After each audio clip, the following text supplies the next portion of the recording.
సర్వ సృష్టికి కారకులు మీరే, ఆ సృష్టికి కాపరి మీరే. మా మనసార మిమ్మునే కీర్తింతుము, ఎల్లప్పుడూ ప్రభువా ప్రార్థింతుము. సర్వ సృష్టికి కారకులు మీరే, ఆ సృష్టికి కాపరి మీరే. మా మనసార మిమ్మునే కీర్తింతుము, ఎల్లప్పుడూ ప్రభువా ప్రార్థింతుము.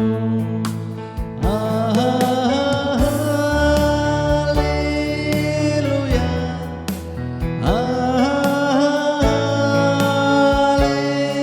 హల్లెలూయా, హల్లెలూయా,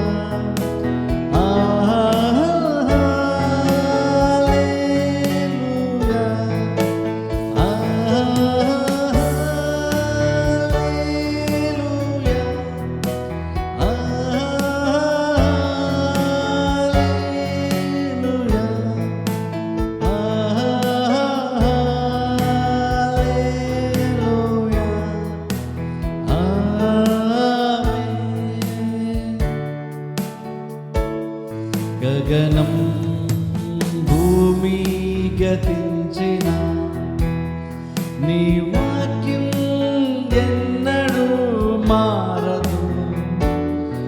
ఈ బ్రతుకి నశించిపోయినను విశ్వాసి స్థిరుడై జీవించును. గగనం భూమి గతించిన నీ వాక్యం ఎన్నడూ మారదు. ఈ బ్రతుకి నశించిపోయినను విశ్వాసి స్థిరుడై జీవించును.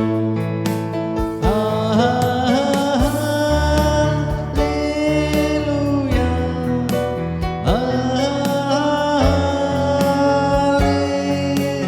హల్లెలూయా,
ఇర్మీయా గ్రంథము 44వ అధ్యాయము మొదటి 6 వచనాలు మనం చదువుకుందాం. ఇర్మీయా గ్రంథములో నుండి 44వ అధ్యాయము, ఇర్మీయా గ్రంథములో నుండి 44వ అధ్యాయము మొదటి 6 వచనాలు మొదటిగా మనం చదువుకుందాం. మిగ్దోలులో గాని, తహపనేసులో గాని, నోపులో గాని, పత్రోసులో గాని, ఐగుప్తు దేశ వాసము చేయుచున్న యూదులందరిని గూర్చి ఇశ్రాయేలు దేవుడును సైన్యములకు అధిపతియునగు యెహోవా వాక్కు ఇర్మీయాకు ప్రత్యక్షమై ఇలాగు సెలవిచ్చెను. నేను యెరూషలేము మీదకిని యోధా పట్టణములన్నింటి మీదకిని రప్పించిన కీడంతయు మీరు చూచుచునే ఉన్నారు. మీరైనను మీ పితరులైనను ఎరుగని అన్య దేవతలను అనుసరించుచు పూజించుచు వాటికి ధూపం వేయుచు వచ్చుట వలన వాటి నివాసులు తాము చేసుకునిన దోషము చేత నాకు కోపం పుట్టించిరు గనుక నేడు నివాసము లేకుండా అవి పాడుబడి ఉన్నవి గదా. మరియు నేను పెందలకడ లేచి ప్రవక్తలైన నా సేవకులందరినీ మీ యొద్దకు పంపుచు నాకు అసహ్యమైన ఈ హేయ కార్యమును మీరు చేయకుండుడి అని నేను చెప్పుచూ వచ్చి తిని గాని వారు ఆలకింపకపోయిరి. అన్యదేవతలకు ధూపార్పణము చేయుట మానకపోయిరి. తమ దుర్మార్గతను విడువకపోయిరి, చెవియొగ్గకపోయిరి.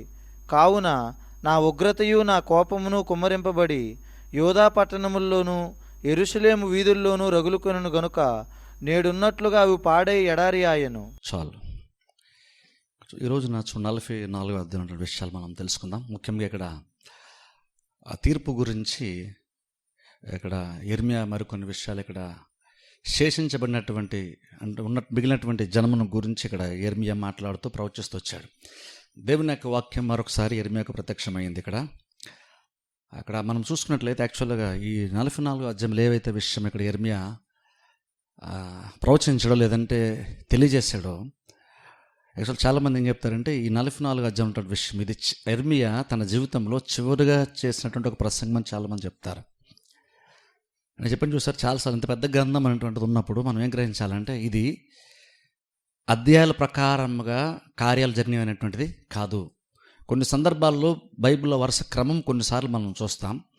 కానీ కొన్నిసార్లు ఏంటంటే మధ్యలో ఎక్కడో చివరిలో జరిగినటువంటి కొన్ని విషయాలు మధ్యలోకి రావడము, మొదట్లో జరిగినటువంటి కొన్ని కార్యాలు తర్వాత ఎక్కడో మరలా రాయబడ్డం మనం చూస్తున్నాం.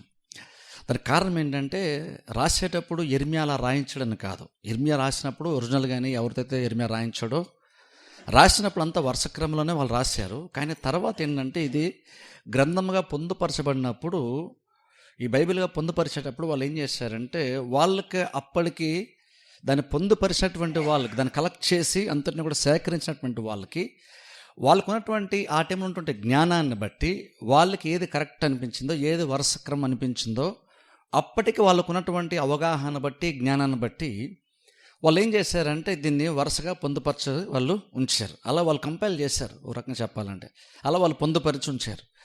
కానీ అలాగని ప్రతిసారి ఖచ్చితంగా అధ్యాయాల వరుసను బట్టే ఖచ్చితంగా కార్యములు కూడా చరిత్రలో అలాగనే జరిగే గ్యారంటీ కూడా ఏమీ లేదు. ఇక్కడ అలా చూసుకున్నప్పుడు 44 అధ్యాయంలో ఏ విషయం అయితే ఇక్కడ ఇర్మీయా ప్రవచించాడో, యాక్చువల్గా ఇది ఇర్మీయా చివరిలో చేసిన ప్రసంగం అంటారు. అంటే చివరిలో చేసిన ప్రసంగం అంటే చనిపోయే ముందే చేశాడని మనం చెప్పలేం. ఇప్పుడు బైబిల్ మనం చూస్తే స్టెఫను చనిపోయే ముందు కొన్ని విషయాలు ఆయన ఒక ప్రసంగంలాగా ఆయన చేసాడు చూస్తారు. అలా కాదు, అలా చనిపోయే ముందు చివరిలో చేసిన ప్రసంగం కాదు. కానీ నార్మల్గానే ఇర్మీయా తన జీవితంలో చేసిన చివరి ప్రసంగం అంటారు. ఇది చేయగానే చచ్చిపోయాడని కాదు అర్థం. కానీ బహుశా ఆయన చేసినటువంటి ప్రసంగాల్లో ప్రకటించినటువంటి వాక్యాలు అన్నింటిలో బహుశా ఇదే చివరిది అని అంటారు. యాక్చువల్ ఇంకా కొంచెం మనం కనుక నేను తర్వాత చెప్తాను. ఇక్కడ మనం అర్థం చేసుకుంటే 44 అధ్యాయంలో ఈ 43 అధ్యాయంలోని ఉన్నటువంటి దానికి 44 అధ్యాయం దానికి మనం చూస్తే యాక్చువల్గా కొంచెం దాని రెండింటిని కలిపి ప్రయత్నం చేస్తే ఈ 43 అధ్యాయానికి 44 అధ్యాయానికి చాలా ఎక్కువ గ్యాపే కాలం ఉన్నట్టుగా మనకు అర్థమవుతుంది. అది ఎందుకు అలా అర్థమవుతుంది నేను తర్వాత చదువుతున్నప్పుడు వచ్చిన బట్టి నేను ఎక్స్ప్లెయిన్ చేస్తాను దాన్ని. కానీ ఏంటంటే 43 అధ్యాయం 44 అధ్యాయానికి బహుశా చాలా కాలమే గ్యాప్ ఉండొచ్చు. అదేదో వెంటనే నెక్స్ట్ డేనే ఇర్మీయా ప్రవచించాడని కాదు, కానీ బహుశా కొంత టైం పట్టింది. ఎందుకంటే 43 అధ్యాయాలు మనం చూస్తున్నప్పుడు కొంతమంది వచ్చి యోహానాను ఇలా కొంతమంది వచ్చి ఇర్మీయాని అడుగుతారు. చూసారు, మనకు గుర్తుంది, ఒకసారి జ్ఞాపకం చేస్తున్నాను. ఇర్మీయాని అడుగుతారు, మేము ఐగుప్తునకు వెళ్ళాలా లేదా, నువ్వు దేవుణ్ణి అడిగి దేవుని యొక్క ఆలోచన నువ్వు మాకు తెలియజేయు, దాన్ని బట్టి మేము మాకు నచ్చినా నచ్చకపోయినా సరే నువ్వేం చెప్తావో, దేవుడు నీతో ఏం చెప్పిస్తాడో దాని ప్రకారమే మేము చేస్తాము అన్నారు. అలాగే ఇర్మీయా కూడా అడిగాడు. కొంతకాలం తర్వాత అడిగి దేవుని అడిగాడు. దేవుడు చెప్పినటువంటి దాన్ని బయలుపరిచి వాళ్ళకి తెలియజేశాడు. మీరు ఐగుప్తునకు వెళ్ళొద్దు, మీరు ఎక్కడే ఉండండి, దేవుడు ఎక్కడే మీకు క్షేమాన్ని ఇస్తాడు, ఎక్కడ నెబుకద్నెజరు రాజు యొక్క దయను కూడా మీరు పొందుకుంటారు, ఎక్కడ మీరు పోషింపబడతారు, మీ జీవితాలు దయను పొందుకున్నటువంటి వారుగా మీరు బతుకుతారు ఇక్కడ.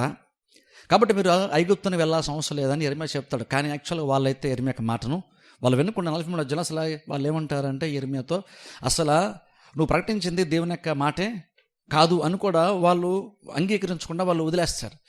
ఆ తర్వాత మనకి యాక్చువల్ అర్థం విషయం ఏంటంటే 43 అధ్యాయాన్ని బట్టి వాళ్ళు ఐగుప్తునికి వెళ్ళిపోయారేమో అనుకుంటాం. ఎందుకంటే ఆ తర్వాత వాళ్ళు మేము ఈ మాట ఏమో అనుకుంటూ వాళ్ళు వెళ్ళిపోయారు కాబట్టి. కానీ 44 అధ్యాయంకి వచ్చేసరికి యాక్చువల్ మనం చదువుకుంటూ వెళ్తే మనకి ఏమనిపిస్తుంది అంటే, ఎలా అర్థమవుతుందంటే, యాక్చువల్ వీళ్ళు ఈ శేషించినటువంటి జనము ఐగుప్తునికి వెళ్ళాలా వద్దని అడిగినటువంటి వాళ్ళు వెళ్ళిపోయి అక్కడ చాలా కాలం కూడా వాళ్ళు స్థిరపడిన తర్వాత జరిగినటువంటి సంఘటనలుగా మనకు చదువుతుంటే మనకు కొంచెం అర్థమవుతుంది. సో దాన్ని బట్టి చూసుకున్నప్పుడు ఈ 43 అధ్యాయానికి 44 అధ్యాయానికి బహుశా ఎక్కువ కాలమే గ్యాప్ ఉండుండొచ్చు.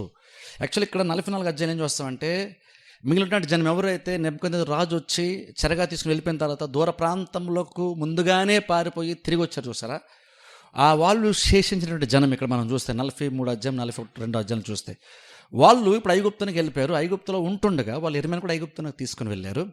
ఐగుప్తులో యెహోవా వాక్కు యెరెమీయాకి ప్రత్యక్షమైంది.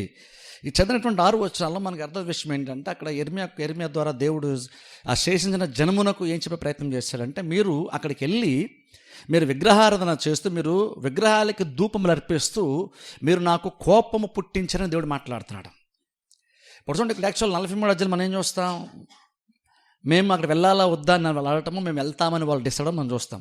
కానీ 44 అధ్యాయంకి వచ్చేసరికి అక్కడ యెరెమీయా కూడా ఏమైనా ప్రవచిస్తూ వచ్చాడంటే, మీరు ఐగుప్తులో మీరు విగ్రహాలకి మీరు ధూపం అర్పిస్తున్నటువంటి ఆ కార్యము నాకు కోపం పుట్టించింది అని దేవుడు అన్నాడు. అంటే అర్థం ఏంటంటే, ఇది ఐగుప్తునకు వెళ్ళగానే నెక్స్ట్ డేనే వచ్చినటువంటి వాక్యం ఇది కాదు. బహుశా వెళ్ళిపోయారు వాళ్ళు, అక్కడికి వెళ్ళిపోయి వాళ్ళ జీవితాన్ని ఎదవది జీవిస్తూ వచ్చారు. ఎంతగా వాళ్ళు జీవిస్తూ వచ్చారు, బహుశా ఐగుప్తునికి వెళ్ళిపోయిన తర్వాత ఐగుప్తు యొక్క ప్రభావం బహుశా వారిపైన ఎక్కువగా ఉందేమో. అందుకని వాళ్ళు అక్కడికి వెళ్ళిన తర్వాత మధ్యలో ఎప్పుడో ఒకసారి వాళ్ళు యెహోవా దేవుని నుండి కూడా వాళ్ళు డైవర్ట్ అయిపోయి వాళ్ళు విగ్రహారాధన కూడా వాళ్ళు చేస్తూ విగ్రహాలకు ధూపం అర్పిస్తూ పూజిస్తూ వాళ్ళు కొన్ని కార్యాలు లోతుగానే వాళ్ళు విగ్రహారాధన చేస్తూ వాళ్ళు వచ్చారు. ఆ టైంలో దేవుడు యెరెమీయా ద్వారా ఇక్కడ మాట్లాడుతూ ఏం చెప్తున్నాడంటే, మీరు ఏ కార్యమైతే మీరు చేస్తూ వచ్చారో, మీరు చేస్తున్నటువంటి విగ్రహారాధన ఏదైతుందో ఇది నాకు కోపము పుట్టిస్తుంది అని దేవుడు మాట్లాడుతున్నాడు. అలా మాట్లాడితే చూడండి, అక్కడ నేను కొన్ని వచనాలు జస్ట్ అది ఎక్స్ప్లెయిన్ చేస్తాను చూడండి. 2 వచనం చదువుతాను చూడండి. నేను యెరూషలేము మీదికిని యూదా పట్టణముల మీదికిని రప్పించిన కీడంతయు మీరు చూచుచునే ఉన్నారు. మీరైనను మీ పితరులైనను ఎరుగని అన్య దేవతలను అనుసరించచ్చు పూజించచ్చు వాటికి ధూపం వేయచ్చు వచ్చుట వలన వాటి నివాసులు తాము చేసుకున్న దోషము చేత నాకు కోపము పుట్టించిరి గనుక నేడు నివాసులు లేకుండా అవి పాడుపడి ఉన్నవి కదా. ఇక్కడ చూడండి 3వ వచనం దేవుడు అన్నాడంటే, మీరే కానీ మీ పితరులే కానీ ఇంతమంది విగ్రహారాధన చేయడం వల్లే కదా మీ పితరులు కూడా వాగ్దాన దేశాన్ని వాళ్ళు విడిచిపెట్టవలసి వచ్చింది.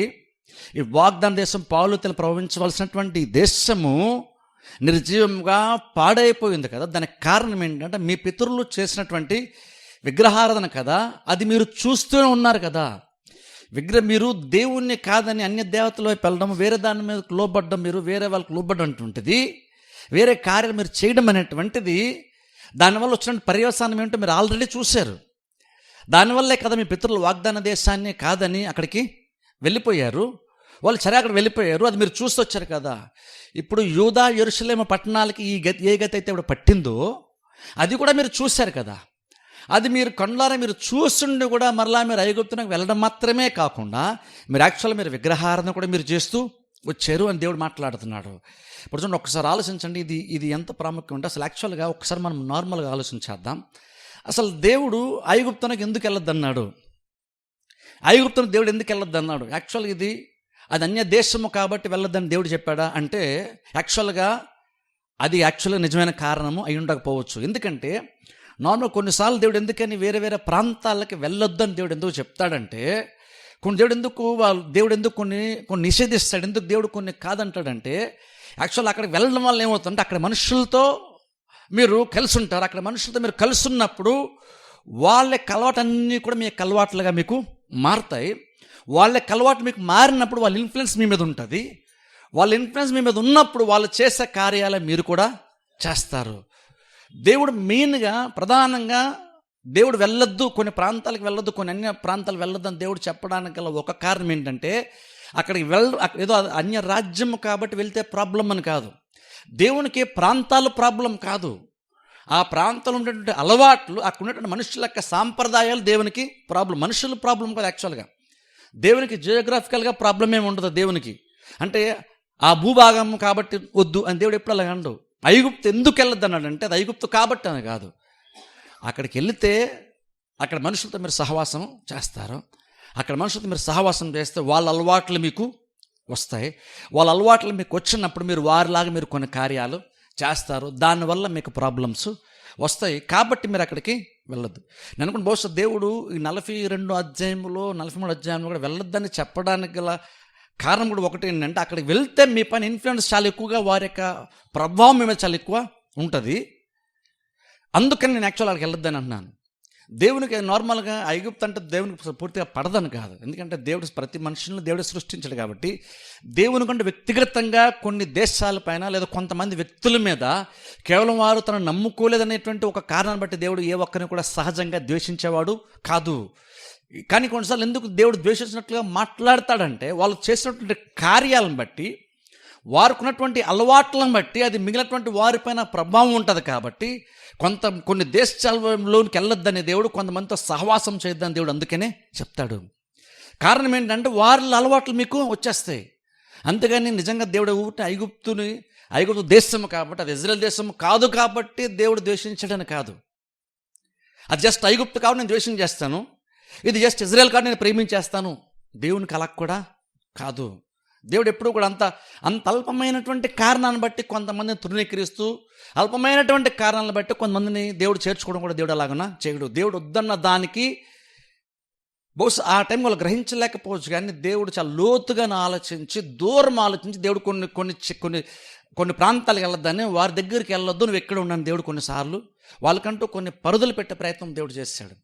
బహుశా అలా పెట్టినప్పుడు బహుశా వాళ్ళకి ఆ టైంకి అర్థం కాదు, దేవుడు మమ్మల్ని ఎందుకు వద్దంటున్నాడు, మేము అక్కడికి వెళ్తే మేము బాగుంటాం కాబట్టి దేవుడు వద్దంటాడని వాళ్ళు అనుకుంటున్నారు. కానీ అక్కడికి వెళ్తే యాక్చువల్ వాళ్ళు పాడైపోతారు కాబట్టి దేవుడు వద్దని చెప్తున్నాడు. కానీ వాళ్ళకి ఆ విషయం ఆ టైంకి అర్థం కాలేదు. కాబట్టి దేవుడు నిజంగా ఇక్కడ ఎందుకు వెళ్తున్నాడు ఐగుప్తునికి అంటే రీజన్ ఇక్కడ మనకు తెలుస్తుంది. ఎందుకంటే వాళ్ళు వెళ్ళిపోయారు, వాళ్ళు ఏమంటున్నారంటే జస్ట్ మేము ఇక్కడ బ్రతడానికి వచ్చాము, కానీ ఇక్కడే ఉన్నాం, కానీ మేము ఇంకా యూదులాగానే ఉంటామని బహుశా వాళ్ళు అనుకుని ఉంటారు. వాళ్ళు ఏమనుకుంటారంటే బహుశా మేము బతడానికి ఇక్కడికి వచ్చాం, కానీ మేము ఏదో విగ్రహాలు పూజ చేయడానికి వారిలాగా మేము మారిపోవడానికి ఇక్కడికి మేమేమీ రాలేదు, బతడానికి బతుకు తెరువు కోసం వచ్చాము కాబట్టి ప్రాబ్లం ఏముందిలే, ఎర్మియా మాట కాదన్న ప్రాబ్లం ఉందిలే బహుశా వాళ్ళు అనుకున్నారేమో. అందుకే వాళ్ళు ఎర్మియా మాటను కూడా కాదని వాళ్ళు వెళ్ళిపోయారు.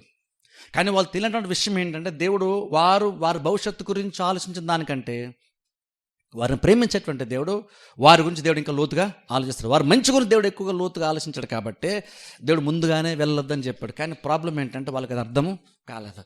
మేము బాగుండడం కొన్నిసార్లు ఎలా ఉంటుందంటే దేవుడు మేము బాగుండడం దేవునికి ఇష్టము లేదు, అందుకనే దేవుడు వద్దనడం అనుకొని వాళ్ళు వెళ్ళారు. ఇప్పుడు చివరికి ఏం జరిగిందంటే తెలియకుండానే బహుశా వారి జీవితంలో జరిగింది, చివరికి వాళ్ళు ఇలాగన మారిపోయారు.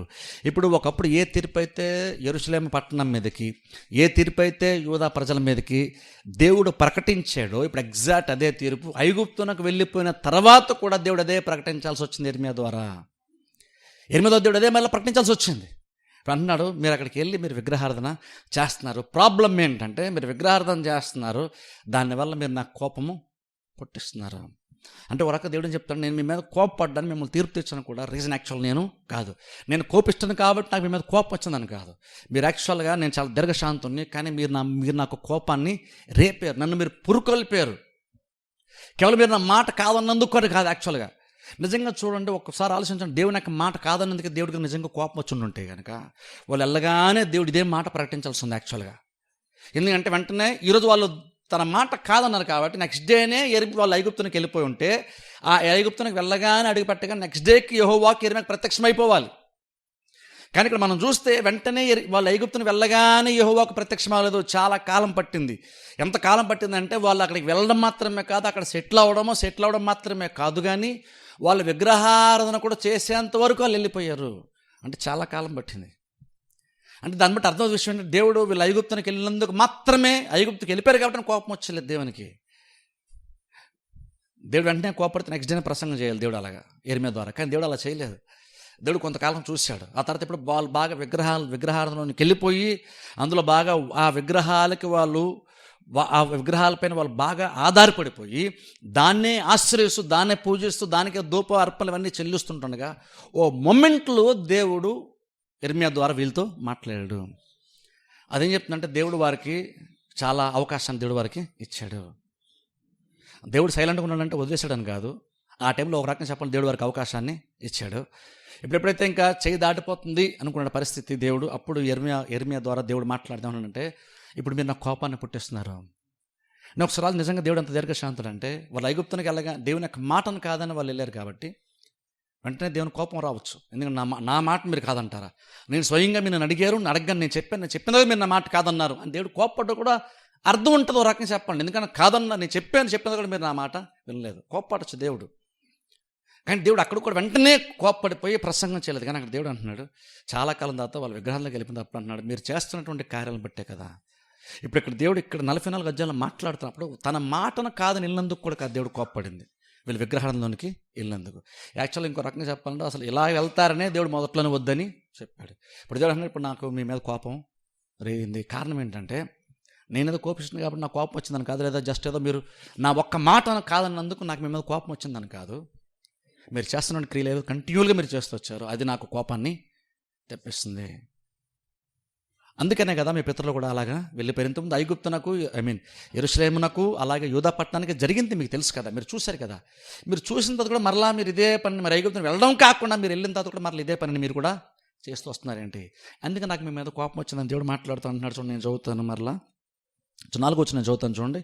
మరి నేను పెందలకాడ లేచి ప్రవక్తలైన నా సేవకులందరినీ మీ వద్దకు పంపచు నాకు అసహ్యమైన ఈ హేయ కార్యమును మీరు చేయకుండుడని నేను చెప్పుచూ వచ్చితిని కానీ వారు ఆలకింపకపోయిరి. సరే ఇక్కడ దేవుడు అంటున్నాడు మీరు అలా చేసిన తర్వాత కూడా ఇంకో నేను మీతో మాట్లాడిన పూర్తిగా మానేచ్చు. నేను ఇప్పుడు చూడండి నిజంగా దేవుడు కనుక మనల్ని శిక్షించాలంటే దేవుడు పెద్దగా ఉగ్రత పంపించాల్సిన అవసరం లేదు తెలుసా.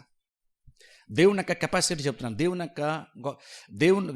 దేవుడు అనేటువంటి ఆయన అంత గొప్ప ఆయన మనల్ని కనుక డ్యామేజ్ చేయాలంటే మనల్ని శిక్షించాలంటే ఆయన ఏదో తెగులో లేదా ఇంకేదో శిక్ష విధించాల్సిన అవసరం లేదు.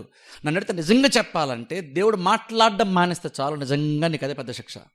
సింపుల్ చెప్పాలంటే అందుకని దేవుడు మాట్లాడంటే అర్థం అంటే దేవుడు మనల్ని ఎంతో ప్రేమిస్తే దేవుడు మనతో మాట్లాడుతున్నాడు. అది మనం చాలాసార్లు మనం గ్రహించం. అది దేవుడు మనతో మాట్లాడంటే అర్థం ఏంటంటే దేవుడు మనల్ని ప్రేమించడం మనతో మాట్లాడుతున్నాడు. లేదనుకుంటే దేవుడు అసలు ఈ మూమెంట్లో దేవుడు మాట్లాడాల్సిన అవసరం అసలు దేవునికి లేనే లేదు. దేవుడు ఇక్కడ వచ్చి మిమ్మల్ని శిక్షించేస్తాను, మిమ్మల్ని నిర్మూలన చేస్తాను, మీకు తెగులు రప్పించేస్తాను, మిమ్మల్ని అలా శిక్షిస్తాను అని దేవుడు చెప్పాల్సిన అవసరం లేదు. దేవుడు సింపుల్గా సైలెంట్గా ఉంటే చాలు, ఆటోమేటిక్ వారు చేసిన క్రియలను బట్టి వారే నాశనము అయిపోతారు. కానీ దేవుడు ఇంకనూ శిక్ష గురించి మాట్లాడుతున్నప్పుడు కూడా ఇంకనూ దేవునికి మనుషుల మీద లేదా ఈ ప్రజల మీద ప్రేమ ఉంది కాబట్టి, వారి మీద అక్కరుంది కాబట్టి ఇంకనూ దేవుడు కఠినంగా మాట్లాడుతున్నప్పటికీ వాళ్ళకి నచ్చినటువంటి విషయాలు మాట్లాడుతున్నప్పుడు కూడా మంచి విషయం ఏంటంటే దేవుడు ఇంకనూ వారితో మాట్లాడుతున్నాడు. అది గొప్ప విషయం. దేవుడు ఇంకనూ వారితో మాట్లాడుతున్నాడు. దేవుడు మాట్లాడడం మానేచ్చు కానీ ఇప్పుడు దేవుడు వారితో మాట్లాడుతున్నాడు. ఏం మాట్లాడంటే కాసేపు మనం పక్కన పెడితే అంటే దేవుడు మాట్లాడుతాడంటే ఒక మంచి విషయం మనం చెప్పచ్చు. ఎందుకంటే దేవుడు మాట్లాడిన ప్రతి మాటలో కూడా జీవం ఖచ్చితంగా ఉంటుంది. దేవుడు మాట్లాడిన ప్రతి మాట అది కఠినంగా ఉండొచ్చు కానీ అందులో మనకి రక్షణ ఉంటుంది, అందులో మనకి క్షేమము ఉంటుంది. అలా దేవుడు ఇక్కడ వారితో ఒకటి మాట్లాడుతూ నాకు మీరు కోపం రేపుతున్నారు అన్నాడు. ఇప్పుడు కోపం రేపుతున్నప్పుడు దేవుడు నిజంగానే కోపం వచ్చింది కాబట్టి దేవుడు అన్నాడు నాకు కోపం వచ్చింది అంటున్నాడు. కానీ అట్లీస్ట్ ఇంకా ఏమంటారంటే అట్లీస్ట్ దేవుడు మాట్లాడుతున్నాడు కదా, అది చాలా సంతోషించదగ్గ విషయం. అలా ఇక్కడ మీరు నాకు అలా కోపం ముట్టించి విగ్రహాల మీద కోపం ముట్టించారని దేవుడు ఇక్కడ మాట్లాడుతూ ఇక్కడ ఏమంటున్నాడంటే చూడండి 4 వచ్చి అంటున్నాడు చూడండి. మొదట్లో నేను పెందలకాడ లేచే ప్రవక్తలైన నా సేవకులందరినీ మీ వద్దకు పంపచ్చు వస్తున్నాను. సరే నా ప్రవక్తలందరినీ ఇక్కడ జస్ట్ యిర్మీయా గురించి దేవుడు మాట్లాడదు, బహుశా ఇంకెవరితోన్నా కూడా దేవుడు మాట్లాడించడం మరేం మనకు తెలియదు. కానీ నా ప్రవక్తలందరినీ పంపించి నేను పెందలకు అక్కడ చూడండి మరలా దేవుడు పెందలకాడ అంటున్నాడు. ఎంతమంది కూడా దేవుడు అలాగే చాలా సందర్భాలు అధ్యాయాలు యిర్మీయా గ్రంథంలోనే పెందలకాడే నా ప్రవక్తలు లేచి మీకు ప్రకటించారు కదా అని దేవుడు అంటాడు. పెందలకాడ అంటే అర్థం ఏంటంటే మీరు ఈ సిచ్యువేషన్లోకి రాక మునిపే నేను మీకు ఆ విషయాల్ని తెలియజేసిన అర్థం. పెందలకాడ అంటే ఉదయాన్నే లేచి వెళ్ళి ప్రసంగం చేశారు కదా అర్థం. యాక్చువల్గా పెందలకాడ అంటే లోతైన అర్థం ఏంటంటే మీరు ఈ స్టేజ్కి ఎంత దయనీయ పరిస్థితి మీరు రాక మునిపే మీకు ఆల్రెడీ నేను చాలా విషయాలు చెప్పాను అని అర్థం. పెందలకాడ ఉదయాన్ని కాదు, మీరు ఈ స్థితిలోనికి రాక మునిపే అంతా అయిపోయిన తర్వాత అంత లేట్గా దేవుడు వచ్చి ప్రసంగం చేయట్లేదు. ఇక్కడ లేట్గా వచ్చి విషయాలు చెప్పట్లేదు. ముందుగానే నేను ఆల్రెడీ ఈ 44 అధ్యాయం దేవుడు యెర్మీయా ద్వారా మాట్లాడిన దానికంటే ముందుగానే ప్రవక్తలు కూడా దేవుడు పంపించాడంట. మాట్లాడినా సరే మీరు నా మాట మీరు వినలేదు. అందుకని ఏమవుతుంది తెలుసా, ఈ పాలుదల ప్రవహించేటువంటి దేశం కూడా యాక్చువల్గా పాడైపోయింది. అందుకే కదా అంటున్నాడు. అక్కడ చూడండి 4వ వచనం దేవుడు అక్కడ మాట అంటున్నాడు చూడండి.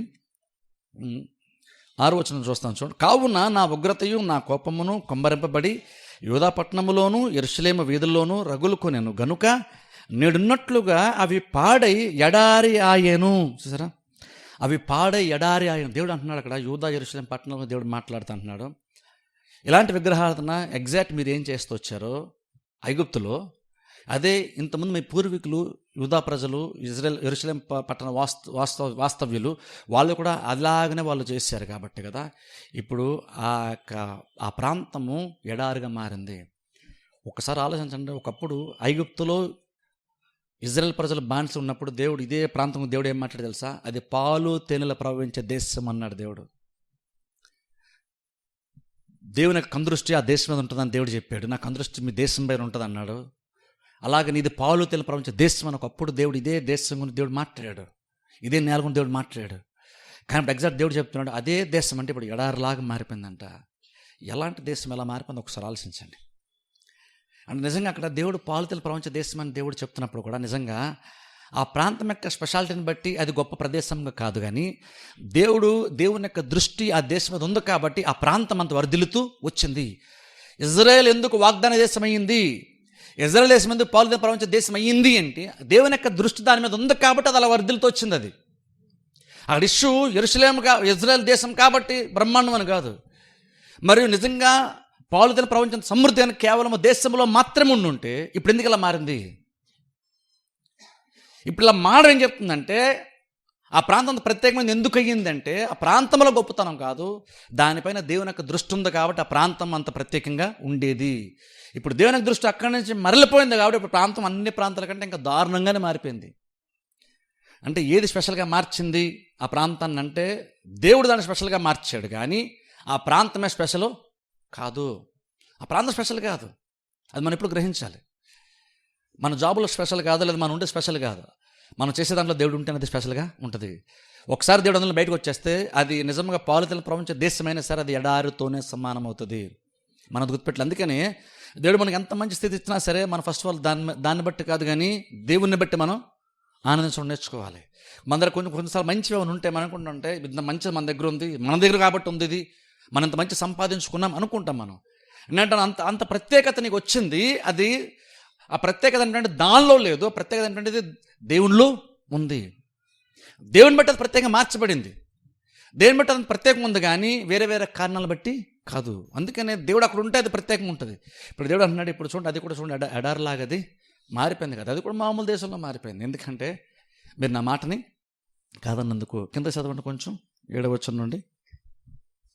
కాబట్టి ఇశ్రాయేలు దేవుడును సైన్యములకు అధిపతియునకు యెహోవా ఇలాగ ఆజ్ఞయించుచున్నాడు, ఏమీయూ శేషము లేకుండా స్త్రీ పురుషులను శిశువులను చంటి బిడ్డలను యోధా మధ్య ఉండకుండా నిర్మూలము చేయబడినట్లుగా మీరేలా ఈ గొప్ప తప్పిదమును మీకు విరోధముగా చేసుకొనుచున్నారు.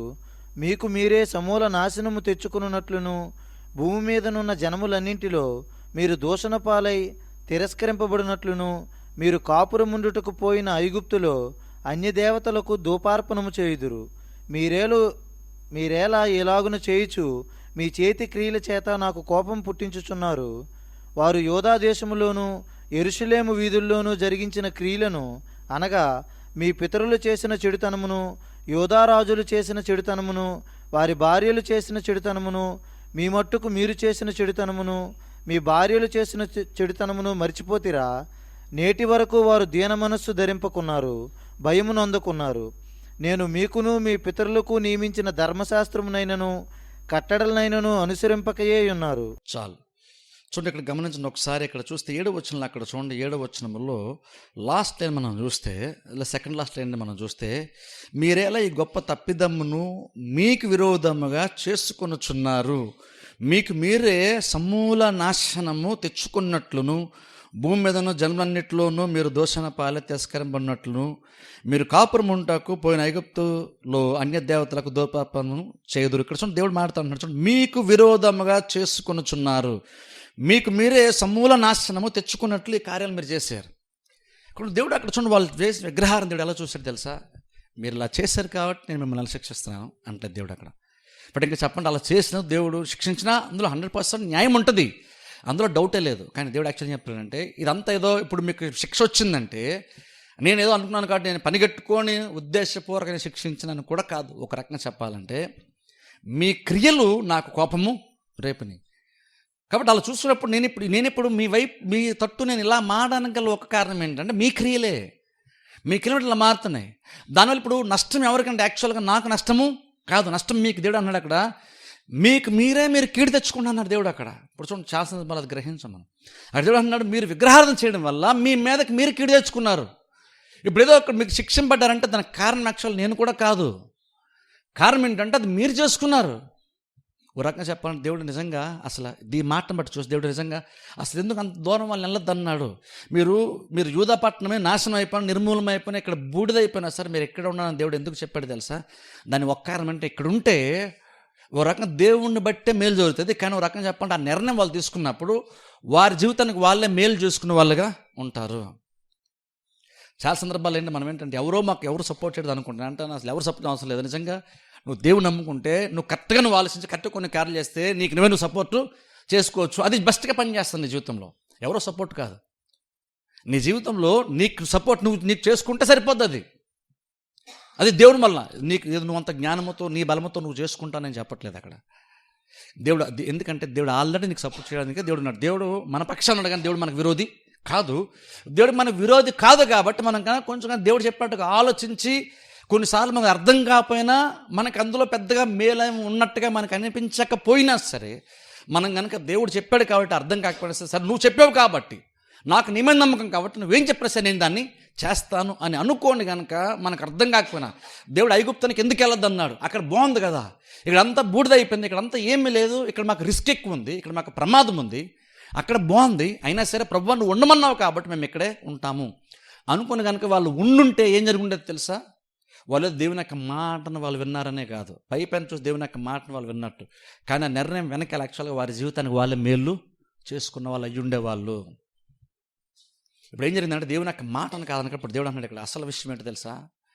అసలు విషయం ఏంటంటే ఇప్పుడు ఏదో నేను మేలు చేయలేదు కాబట్టి మీరు నాశనం అయిపోతున్నారని కూడా కాదు, మీ మీదకి మీరు అక్కడి మీరు చేసిన కారణం బట్టి మీ మీద మీరు తెచ్చుకున్నారు. అది అంటే రకంగా చెప్పండి, దేవుడు కూడా ఎలాంటిది జరగకూడదనేమో బహుశా దేవుడు ఐగుప్తునికి వెళ్ళొద్దని ముందుగానే దేవుడు వారికి చెప్పాడు.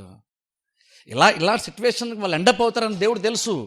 చివరికి ఇలాంటి స్థితిలో వారు దిగజారిపోతారని దేవుడు తెలుసు కాబట్టి వద్దని దేవుడు చెప్పాడు. కానీ వాళ్ళు ఇప్పుడు దేవుడు అంటున్నాడు మీ మీదకి మీరే శిక్షణ తెచ్చుకున్నారు. ఇక్కడ నేను పెద్దగా చేసేది కూడా ఇక్కడ ఏం లేదు, నేను పని కట్టుకొని ప్రత్యేకంగా మీకు విరోధంగా నేను నిలబడాల్సిన అవసరం కూడా లేదు. మీ మీద మీరు తెచ్చుకున్నారు దాన్ని నేనేంటి చేస్తాను. మీరు అనుకున్నా మీరు తెచ్చుకున్నారని ఇక్కడ దేవుడు మాట్లాడుతూ అంటున్నాడు. చూడండి, సమూల నాశనము మీ మీదకి మీరు తెచ్చుకున్నారని అంటూ చూడండి 10వ వచనంలో అక్కడ దేవుడు అంటున్నాడు. ఎందుకంటే విగ్రహారాధన చేస్తూ అనే 8-9 వచనాలు దేవుడు మాట్లాడుతూ అంటున్నాడు. చూడండి, ఆ తర్వాత నేటి వరకు వారు దేన మనస్సు ధరింపక ఉన్నారు, భయము నొందక ఉన్నారు. సరే, దేవుడు అంటున్నాడు అక్కడ ఇప్పటి వరకు కూడా వీళ్ళు కానీ వీళ్ళ పితరులే కానీ ఇప్పటికీ కూడా వాళ్ళంట ఇప్పుడు కూడా వాళ్ళకి భయము లేదు, ఇప్పటికీ వాళ్ళు మార్చుకోవట్లేదు, ఇప్పటికీ వాళ్ళ మనస్సును మార్చుకోవట్లేదు, వాడు విగ్రహార్థన చెడుతానని వాళ్ళు ఇప్పటికీ విడిచిపెట్టలేదు. ఇప్పటికి కూడా నా మాట వాళ్ళ ఇంట్లో అంటున్నాడు, ఇప్పటికీ కూడా.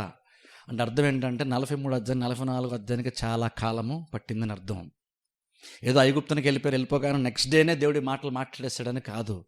అంటే దేవుడు కింద చదివి చూసారా 3వ వచనం 4వ వచనంలో అక్కడ దేవుడు వేకువనే ప్రవక్తలు లేచి పంపించిన తర్వాత కూడా ఇంకను వాళ్ళు వినలేదు. అంటే వాళ్ళు చాలా కాలం దేవుడు చూశాడు, వేకుజానే పెందలకడ ప్రవక్తలను పంపించాడు, వాళ్ళ మాటలు లేదు. ఇప్పుడు దేవుడు అంటున్నాడు నేను వాళ్ళు పంపించిన అంత జరిగిన తర్వాత ఇప్పటికి కూడా కనీసం ఇప్పటికి కూడా వాళ్ళు ఇంకా నా మాట వాళ్ళు వింటలేదు. దేవుడు అంటున్నాడు మాట, ఇప్పుడు కూడా మీరు నా మాట వింటలేదు, ఇప్పటికి కూడా మీరు నా మాట వింటలేదు. అంత చెప్పింది అది కూడా ఇంకా మీరు మారని పొందలేదు, ఇంకా మీరు నా మాటను మీరు వెనుక నేటి వరకు వారు దేన మనసు ధరింపక ఉన్నారు, భయము నొందక ఉన్నారు. సార్, దేన మనసు ధరించుకోలేదు అంటే అర్థం ఏంటంటే చెప్పిన సార్ నిజంగా దేవుని యొక్క వాక్యాన్ని అంగీకరించాలంటే క్యాజువల్గా నీకు వాక్యం మీద ఇంట్రెస్ట్ ఉంటే నువ్వు అంగీకరించేస్తే వాక్యం అని కాదు. అక్కడ దేవుడు స్పెసిఫిక్గా మాట్లాడుతూ అంటున్నాడు నీకు దేన మనసు ఉంటే కానీ నువ్వు వాక్యాన్ని అంగీకరించలేవు. వాక్యాన్ని వినడం వేరు, వాక్యాన్ని అంగీకరించడము వేరు. ప్రసంగం విన్నాం కాబట్టి వాక్యాన్ని కూడా నువ్వు అంగీకరించేవు.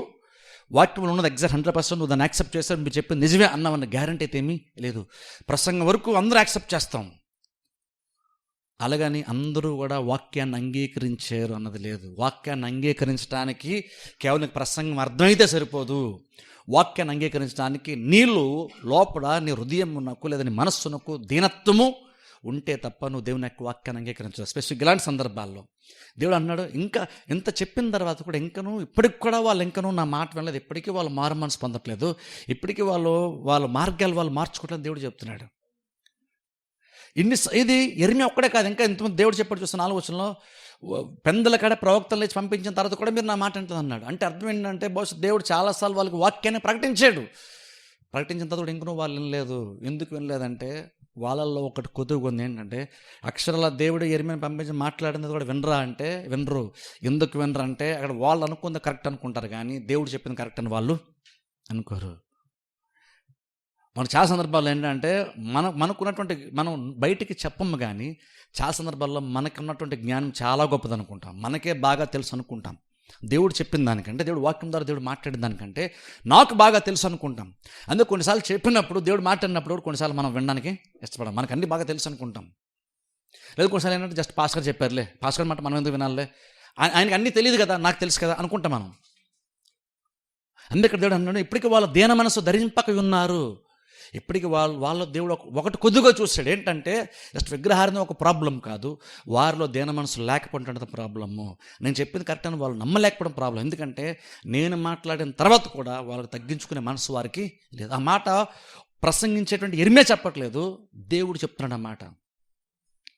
అయితే దేవుడు మాట చెప్పినప్పుడు కూడా ఎలా ఉంటుందంటే, అఫ్కోర్స్ దేవుడే మాట్లాడుతున్నా ఆ మాట యెరెమీయా నోటంట వస్తుంది కాబట్టి, యెరెమీయా నోటంట వచ్చినప్పుడు ఏమనుకుంటాం అంటే అది యెరెమీయా అంటున్నాడు కానీ దేవుడు అనుకో. మనం దేన మనసు ఎందుకు కావాలి అంటే దేవుడు కూడా మనుషుల ద్వారా మాట్లాడతాడు కాబట్టి దేన మనసు నీకు కావాలి.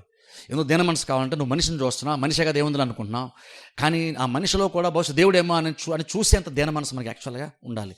నేరుగా భౌతికంగా దేవుడు కళ్ళ ముందు కనబడి మాడితే ప్రతి వాడు లోబడతాడు. నువ్వేంటి జంతువు కూడా దేవుని యొక్క మాట ఉంటుంది. ఏం బైబిల్ మనం చూస్తే దేవుని దూత వచ్చినప్పుడు, దేవుడు వచ్చినప్పుడు గాడిద కూడా దేవుని యొక్క మాటను వినలేదా? గాడిద దేవుని యొక్క మాట వినేంత కామన్ సెన్స్ జంతువులకు కూడా ఉంది. దేవుడే స్వయంగా ఎదురుగా నిలబడితే ఈ కళ్ళతో చూస్తే జంతువులు కూడా దేవుని యొక్క మాట వింటాయి. అప్పుడు దేవుడు నేరుగా వస్తేనే నేను వింటాను అని అనుకుంటే అది చాలా చాలా అజ్ఞానం. ఎందుకంటే దేవుడు నేరుగా భౌతికంగా వచ్చి ఈ కళ్ళతో కనపడేలాగా దేవుడు వచ్చి మాట్లాడితే జంతువులే వింటాయి. అప్పుడు మనుషులం మనం ఎందుకనం, ఖచ్చితంగా మనం కూడా వింటాం. కాబట్టి దేవుడు అలా భౌతికంగా దేవుడు ఎప్పుడు రాడు. అందుకనే మనకి దీన మనసు అవసరం. ఎందుకంటే దేవుడు మనుషుల ద్వారా దేవుడు మాట్లాడతాడు. అందుకని దీన మనసు అవసరం అక్కడ. ఎందుకంటే మన మనుషుని చూసి రిజెక్ట్ చేస్తాం కదా, ఈయన అనుకుంటాం మనం. అంతే దేవుడు దీన మనసు అన్నాడు. ఒకసారి ఊహించుకోండి, నిజంగా దేవుడు నేరుగా వస్తే మాట విననటువంటి వాడు ఎవడైనా సృష్టిలో ఉంటాడు ఒక్కడైనా. దేవుడు నిజంగా కనుక భౌతికంగా ఒక వ్యక్తి దగ్గరికి వచ్చి దర్శించి మాట్లాడితే ఎవరైనా సరే, దేవుడు నిజంగా యేసు ప్రభు వచ్చి దర్శించినా సరే, ఆయన ఎవరు తెలియపోయినా సరే నోట్లోంచి ప్రభు అన్న మాట ఖచ్చితంగా వస్తుంది. పౌలు సౌలుగా ఉన్నప్పుడు ప్రత్యక్షమైనటువంటిది యేసుక్రీస్తు, కానీ ఆయనకి ఎవరో కూడా ఆయన తెలియక ఎవరు ప్రభు అన్నాడు. ఆయన ప్రభు అన్న మాట ఎందుకు అన్నాడంటే ఎవరో తెలియదు, ఆయన పేరేంటో తెలియదు, యేసు ప్రభు అని అనలేదు, కానీ ఆయన దేవుడని విషయం మాత్రం అర్థమైంది, ఎవరు ప్రభు అన్నాడు. ఆయన యేసు ప్రభు అని కూడా ఆయనకి తెలియదు, కానీ ఖచ్చితంగా అలా ప్రత్యక్షం అవగానే ఖచ్చితంగా దేవుడు అయి ఉంటాడు. కాకపోతే ఇంతకీ ఏ దేవుడు? అలా దేవుడు అలా ప్రత్యక్షం అవగానే తెలియకుండానే సౌలు నోటంటే ప్రభు అన్న మాట వచ్చేస్తుంది. అలాగే ఎవరికైనా సరే దేవుడు నిజంగా ప్రత్యక్షమైతే, దేవుడు కనుక తన మహిమతో వచ్చినప్పుడు, లేదా దేవుడు అక్షరాల ప్రత్యక్షమైతే దేవునికి పరిచయము అవసరం లేదు, దేవుని పరిచయం అవసరం లేదు.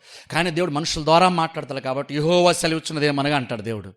అక్కడ ఎందుకు పరిచయం చేసుకోవాలి దేవుడు అంటే మనుషుల ద్వారా వస్తున్నాడు కాబట్టి సోర్స్ ఏంటో దేవుడు చెప్పుకోవాలి. ఇప్పుడు అన్నీ ఇక్కడ యెహోవా యెరెమీయాకు ప్రత్యక్షమై, ఎందుకు అలాగా? అదే దేవుడు నేరుగా వస్తే అలా చెప్పుకోడు, అవసరం దేవునికి లేదు. ఎందుకంటే ఆయన ఆ రేంజ్లో వస్తే అందరికీ తెలిసిపోతుంది ఆటోమేటిక్గా, అప్పుడు అందరూ వినేస్తాం ఆ రేంజ్లో వస్తే. కానీ దేవుడు ఎలా వస్తాడు కాబట్టి చాలా సందర్భంలో నువ్వు పొరపాటు పడేటువంటి ప్రమాదం ఉంటుంది. అందుకనే మనుషుల ద్వారా దేవుడు మాట్లాడతాడు కాబట్టి యెహోవా సెలవిచ్చినదేమో అనగన్న మాట వస్తుంది. ఎందుకంటే అక్కడ నువ్వు యెరెమీయా సెలవిచ్చేదేమో నువ్వు అనుకుంటున్నావు, యెరెమీయా సెలవిచ్చే మాట కదా అది, యెహోవా సెలవిచ్చేటువంటి మాట. అప్పుడు నువ్వు అందులో ఇర్మియాలో నువ్వు దేవుని చూడాలంటే నీకు దీన మనసు ఉండాలి. ఎందుకంటే నువ్వు ఒక మనిషిలో దేవుణ్ణే చూడాలంటే నీకు దీనత్వము ఉండాలి. ఎందుకంటే ఈ రోజుల్లో బేసిక్ మనం ఏంటంటే ఈరోజు స్పెసిఫిక్ ఈ రోజుల్లో ఇప్పుడున్నటువంటి మనుషులు ఉన్నటువంటి మైండ్ సెట్ని బట్టి చూసుకుంటే బేసిక్ మనం ఎవరి లెక్క చేయం. పెద్ద పెద్ద అధికారులు వచ్చినా సరే మనం ఎవరిని కేరే చేయం, మనం పట్టించుకో. మనం ఆయన కలెక్టర్ అయితే నాకేటండి, ఎమ్మెల్యే అయితే నాకేటండి అంటాం. రోడ్డు మీద చూడండి, కొన్నిసార్లు పెద్ద పెద్ద చిన్న చిన్న ఏమైనా రోడ్లు ఏమైనా ఇష్యూస్ అయితే కూడా పెద్ద వయసులను చూడరు, లేదా పెద్ద పెద్దలను చూడరు, రఫ్గా హ్యాండిల్ చేస్తారు, ఎలా పడితే అలా మాట్లాడేస్తారు. చాలామంది చిన్న చిన్న పిల్లలు కూడా 56 years వాళ్ళు కూడా 14-15 సంవత్సరాలు కూడా ఒకసారి ఎంత భయంకరంగా మాట్లాడతారు తెలుసా రోడ్ల మీద. పెద్దోళ్ళ గురించి ఓపెన్గానే మాట్లాడతారు, ఆన్ రికార్డ్ కూడా మాట్లాడతారు వాళ్ళు. ఎందుకని బేసిక్ అంటే ఆయన అప్పుడైతే నాకేంటి, నింద భయపడతా అన్నట్టుగా ఉంటాం. అది గౌరవించాలి అంటే ఏదో కొంచెం కొద్ది గొప్ప మన బిహేవియర్ మనం మార్చుకోవాలి. ఎందుకంటే వాళ్ళు పెద్దోళ్ళు లేదా పెద్ద స్థాయిలో ఉన్నారు, లేదా మనకంటే పొజిషన్గా వాళ్ళు పెద్దోళ్ళను. ఇలాంటిది రోజులు బేసిక్గా ఎవరెవరిని పట్టించుకున్నటువంటి రోజుల్లో మనం యాక్చువల్గా జీవిస్తున్నాము. ఇప్పుడు ఈ రోజుల్లో ఒక వ్యక్తిని నువ్వు గౌరవించాలి అంటే ఖచ్చితంగా నీలో ఎంతో కొంత దీన మనసు నీకు ఉంటేనే కానీ నువ్వు గౌరవించలేవు. ఇప్పుడు ఇక్కడ మన సందర్భానికి వస్తే ఇక్కడ ఇర్మియాను చూస్తున్నప్పుడు చాలా కాలం ఇర్మియాను వాళ్ళు చూస్తూ వచ్చారు. ఇర్మియా ఎప్పుడు నోరు తెరిచి ఇదే ప్రసంగం చేస్తూ వచ్చాడు. ఎప్పుడు నోరు తెరిచినా ఇర్మియా తీర్పు గురించి మాట్లాడుతూ వచ్చాడు. ఇప్పుడు మరొక్కసారి తీర్పుకు ఐగుప్తులు వెళ్ళిన తర్వాత కూడా ప్రసంగం మారలేదు ఇర్మియాకి, అదే ప్రసంగం వచ్చింది. అప్పుడు ఇక్కడ కూడా దేవుడు అంటున్నాడు, మీరు ఇంక నువ్వు దీన మనసు ధరింపకి ఉన్నారు. కాకపోతే అది దేవుడు అన్నాడు అన్న విషయం మనకు తెలుసు, కానీ వాళ్ళకి మాత్రం ఇర్మియా మాట అంటున్నారు వాళ్ళు అనుకుంటున్నారు. ఇర్మియా అంటున్నాడని వాళ్ళు అనుకుంటున్నారు, కానీ దేవుడు అంటున్నాడు మీకు దీన మనసు ఇంకా లేదు. ఎందుకు దీన మనసు లేదంటే వాళ్ళన్నా చూసారా, ఇంతమంది వెనక్కి అధ్యాయానికి వెళ్తే వాళ్ళు ఏమన్నారు, తీరా ఇర్మియా చెప్పి మీరు ఐగుప్తునికి వెళ్ళదు ఎక్కడ ఉన్నప్పుడు అది దేవుని యొక్క మాట కాదు, అది నీ యొక్క మాట, నీ కింద ఉన్నటువంటి వాడు చెప్తే నువ్వు ఈ మాటని మాకు చెప్తున్నాను. చూసారా, అప్పటి వరకు నువ్వు దేవుడితో మాట్లాడు, నీకు దేవుడు చెప్తాడు కాబట్టి నీకు దేవుడు చెప్పినప్పుడు నువ్వు వచ్చి మాకు దేవుడు ఏం చెప్పాడు చెప్పన్నటువంటి వాళ్ళు ఓ మూమెంట్లో ఇర్మియాలో దేవుని చూసినటువంటి వారు ఇప్పుడు సడన్గా అంటున్నారు నువ్వు చెప్పేవి కానీ అది, లేదా నీ పనుడు చెప్తే నువ్వు చెప్పేవి కానీ అది దేవుని యొక్క మాట కాదు. ఎందుకు ఇలా అయిందని ఇప్పుడు వాళ్ళు నచ్చలేదు కాబట్టి వాళ్ళు అలాగని అంటున్నారు. కానీ ఇంకనూ వాళ్ళు నచ్చకపోయినా సరే ఇంకనూ అది దేవుని యొక్క మాట అని గ్రహించాలంటే మాత్రము వారిలో దేవుని మనసు ఖచ్చితంగా ఉంటే తప్ప ఒక మనిషిలో నువ్వు దేవుణ్ణి చూడలేవు. అది జస్ట్ బోధకుని నా గురించి మాత్రం చెప్పట్లేదు, ఏమైనా విశ్వాసాల గురించి కూడా చెప్తున్నాను. నువ్వు విశ్వాసం గౌరవించాలంటే నువ్వు తోటి విశ్వాసం గౌరవించాలి, నువ్వు అక్కడ దేవుని చూస్తే తప్ప నువ్వు విశ్వాసం గౌరవించలేవు. లేకపోతే ఈ రోజుల్లో మనకేంటంటే కొంతమందిని మనం తృణీకరించడానికి మన బోల్డ్ కారణాలు దొరికితే తెలుసా, వెతికితే ప్రతి వాళ్ళు ఏదో కారణం మనకు దొరికేస్తుంది. వాళ్ళతో ఎందుకు మాట్లాడడం, వాళ్ళని ఎందుకు ఇలా మాట్లాడుతున్నాం, వాళ్ళని ఎందుకు ఇలా నిందిస్తున్నాం, దానికి మనకు బోల్డ్ కారణాలు దొరుకుతాయి. మీకు కాదు, అందరి మీద దొరుకుతాయి ఈ రోజుల్లోని. అది పెద్ద ఇష్యూ కాదు, ఈ రోజుల్లో అందరూ దొరుకుతాయి. కాబట్టి అది పెద్ద ఇష్యూ కాదు. ఏది పెద్ద ఇష్యూ తెలుసా, నువ్వు ప్రతి విశ్వాసలో లేదని ప్రతి సేవకులను కూడా నువ్వు దేవుని చూడగలిగితే అది గొప్ప విషయం. అది అలా చూడడానికి దీన మనసు కావాలి. నేను ప్రసంగం చేసినప్పుడు అది దేవుడు అయి ఉంటాడని చూడాలంటే మీకు దీన మనసు కావాలి. తోటి విశ్వాసం గౌరవించాలంటే ప్రేమించాలంటే మీకు దీన మనస్సు అవసరం. ఆ దీన మనసు లేకపోతే బేసిక్గా మనం ప్రతిదాన్ని కూడా సింపుల్గా తీసి పడేస్తుంటాం. ఎందుకంటే మనం వ్యక్తులతో తృణీకరించి లేదని జస్ట్ సిచ్యువేషన్ చూస్తున్నాం, దాని సీరియస్నెస్ మనకు అర్థం అవ్వదు. మనకి ఇదంతా మనం ఎంత ఇంపార్టెంట్ పరిస్థితుల్లో మనం ఉన్నాం మనకు అర్థం కాదు. ఇక్కడ ఇర్మియా మాట్లాడతాడు ఎంత ఇంపార్టెంట్ సిచ్యువేషన్ వాళ్ళకి తెలియట్లేదు. అందుకని దేవుడు అంటున్నాడు మీరు దీన మనసు మీకు వాళ్ళు, ఎందుకంటే మీరు చాలా క్యాజువల్గా దీన్ని తీసుకున్నాను దేవుడు అంటున్నాడు. కొంచెం కింద చదవండి ఇంకా. కాబట్టి ఇశ్రాయేలు దేవుడును సైన్యములకు అధిపతియునగు యెహోవా ఇలాగ సెలవిచ్చుచున్నాడు, మీకు కీడు చేయునట్లు అనగా యోధావారందరినీ నిర్మూలము చేయునట్లు నేను మీకు అభిముఖుడనగుదును. ఐగుప్తు దేశంలో కాపురముందుమని అచ్చటికి వెళ్ళ నిశ్చయించుకొని యోధాశేషులను నేను తోడుకొని పోవుదును. వారందరూ ఐగుప్తు దేశంలోనే నశించెదరు. అల్పులేమి గనులేమి వారందరూ కూలుదురు. ఖడ్గము చేతనైనను క్షామము చేతనైనను నశింతురు. ఖడ్గము చేతనైనను క్షామము చేతనైనను వారు చత్తురు. శాపాస్పదమును భీతి పుట్టించువారుగాను దూషణపాలుగాను తిరస్కారము నొందిన వారుగాను ఉందురు. యెరూషలేము నివాసులను నేనేలాగు శిక్షించితునో అలాగే ఐగుప్తు దేశంలో నివసించు వీరిని ఖడ్గము చేత గాని క్షామము చేత గాని తెగులు చేత గాని శిక్షించెదను. కావున తాము మరలి వచ్చి యోధా దేశంలో కాపురముండవలనన్న మక్కువ చేత ఐగుప్తులో ఆగుటకై అక్కడికి వెళ్ళి యోధావారిలోని శేషము ఎవరునూ తప్పించుకొనరు. శేషమేమీ ఉండదు. పారిపోవారు గాక మరి ఎవరునూ తిరిగి రారు. సరే, అక్కడ కూడా చూడండి, మరలా దేవుడు అదే మాట్లాడుతున్నాడు. ఎవరు తప్పించుకుని దేవుడు చెప్తున్నాడు. చూడండి 15వ వచనం చదువుకుందాం. కొంచెం కిందకి 15వ వచనం నుండి చదవండి. అప్పుడు తమ భార్యలు అన్యదేవతలకు ధూపం వేయుదురని ఎరిగి ఉన్న పురుషులందరూ అక్కడ నిలిచి ఉన్న స్త్రీలను మహాసమాజముగా కూడిన వారును ఐగుప్తు దేశమందలి పత్రోసులో కాపురముండు జనులందరూ ఇర్మియాకు ఇలాగు ప్రత్యుత్తరమిచ్చిరి. యెహోవా నామమును బట్టి నీవు మాకు ప్రకటించు ఈ మాటను మేము అంగీకరింపము. మేము నీతో చెప్పిన సంగతులన్నింటినీ నిశ్చయముగా నెరవేర్చబోచున్నాము. మేమును మా పితరులను, మా రాజులను, మా అధిపతులను యోధా పట్టణముల్లో యెరూషలేము వీధుల్లోనూ చేసినట్లే ఆకాశరానికి ధూపం వేయుదుము, ఆమెకు పానార్పణములు అర్పింతుము. ఏలయనగా మేము అలాగు చేసినప్పుడు మాకు ఆహారం సమృద్ధిగా దొరికెను, మేము క్షేమముగానే ఉంటిమి, ఏ కీడును మాకు కలుగలేదు. మేము ఆకాశరానికి ధూపం వేయకయు ఆమెకు పానార్పణములు అర్పింపకయు మానినప్పటి నుండి సమస్తము మాకు తక్కువైనది. మేము ఖడ్గము చేతను క్షామము చేతను క్షీణించుచున్నాము. చాలు ఇక్కడ చూడండి, గమనించండి. ఇక్కడ 15-16 వచ్చిన లాస్ట్లో మనం చూస్తే అక్కడ వాళ్ళు అలా మాట్లాడిన తర్వాత చూడండి, ఇర్మియాకు ఇలాగ వాళ్ళు ప్రత్యుత్తరం ఇచ్చారంటే ఏమనంటే 16 వచ్చిన చివరిలో చూడండి, అక్కడ యెహోవా నామమును బట్టి నీవు మాకు ప్రకటించు ఈ మాటను మేము అంగీకరింపము. చూడండి, ఓపెన్గా వాళ్ళు చెప్తున్నారు. ఏమని తెలుసా, వాళ్ళు ఎంతగా వాళ్ళు వ్యతిరేకిస్తున్నారంటే ఇక్కడ ఇర్మియా యొక్క మాటల్ని వాళ్ళు అంటున్నారు. వాళ్ళు ఓపెన్గా చెప్తున్నారు. యాక్చువల్గా వాళ్ళకి వేరే వేరే కారణం కూడా చెప్పలేదు. ఇక్కడ ఐగుప్తు బాగుంటుందనే లేదా క్షేమం ఉంటుందని మేము వచ్చామని వాళ్ళు అలాగేం చెప్పరు. వాళ్ళు ఏమన్నా తెలుసా, నువ్వు చెప్పే మాట ఏది కూడా మేము మేము అంగీకరించము. నువ్వు విగ్రహారాధన మానేమని చెప్తున్నావు, దీనివల్ల మా ప్రాబ్లమ్స్ వస్తాయని చెప్తున్నావు. మేము నీ మాట నువ్వు యెహోవా నామమును ప్రకటించినా సరే మేమైతే మాత్రం నీ మాట మేము విన్నాము. ఎంత బహిరంగంగానూ ఓపెన్గానే చూడండి, వాళ్ళు నీ మాట విన్నాను వాళ్ళు చెప్తున్నారు. ఒకసారి ఆలోచించండి. అంటే వాళ్ళు ఎంత ధ్యాన మనసు అంటాడు, దాన్ని ఎంత ఆ సున్నితత్వాన్ని వాళ్ళు ఎంత కోల్పోయారో దేవుని విషయంలో ఒకసారి ఆలోచించండి. వాక్య విషయంలో వాళ్ళు ఎంత సున్నితత్వాన్ని వాళ్ళు కోల్పోయారు అంటే వాళ్ళు ఓపెన్ చెప్తున్నారు. ఇప్పుడు చూడండి, ప్రసంగం చేసి దాన్ని సైలెంట్గా వెళ్ళిపోవడం కూడా కాదు. వాళ్ళు అంటున్నారు మేము నీ మాట యాక్చువల్ మేము విన్నాము. ఎందుకు విన్నాం దానికి వాళ్ళు ఇక్కడ చెప్తున్న మాట ఏంటి తెలుసా, విన్నమని చెప్పిన తర్వాత వాళ్ళు అంటున్నారు మేము ఏదైతే మేము చేస్తామని చెప్పామో మేము దాన్ని చేసే తీరుతాం అంటున్నారు వాళ్ళు. ఇంకా చూడండి, ఒకసారి ఆలోచించండి. ఈ మాట వాళ్ళు యాక్చువల్ చెప్తున్నారు. ఆ మాట వాళ్ళు అనుకున్నారు, బహుశాలు ఇర్మియాకు చెప్తున్నాం మేము మాట అనుకుంటున్నారు, కానీ యాక్చువల్ వాళ్ళు ఇర్మియాకు చెప్పట్లేదు. ఆ మాట వాళ్ళు యాక్చువల్గా మాట దేవునికి చెప్తున్నారు. కథ వాళ్ళకి తెలియట్లేదు. వాళ్ళకి నువ్వు యెహోవా నామమును మాకు చెప్పొద్దు, నువ్వు మాకేమీ చెప్పొద్దు, మేము నీ మాట మేము వినము. ఎందుకు వినమంటే మేము ఆల్రెడీ ఏం చేయాలి మేము ఫిక్స్ అయిపోయాం. మేమేం చేస్తుంది తెలుసా, నువ్వు దూపం కానీ అదేది వేయొద్దు, దేవతలకు వేయొద్దు అని చెప్తున్నావు, విగ్రహారాధన చేయొద్దు నువ్వు చెప్తున్నావు, కానీ మేము చేస్తాం. ఎందుకు చేస్తాం తెలుసా, అది మేము చేసినప్పుడు మేము బాగున్నాం, అది మేము చేసినప్పుడు మేము బాగున్నాం.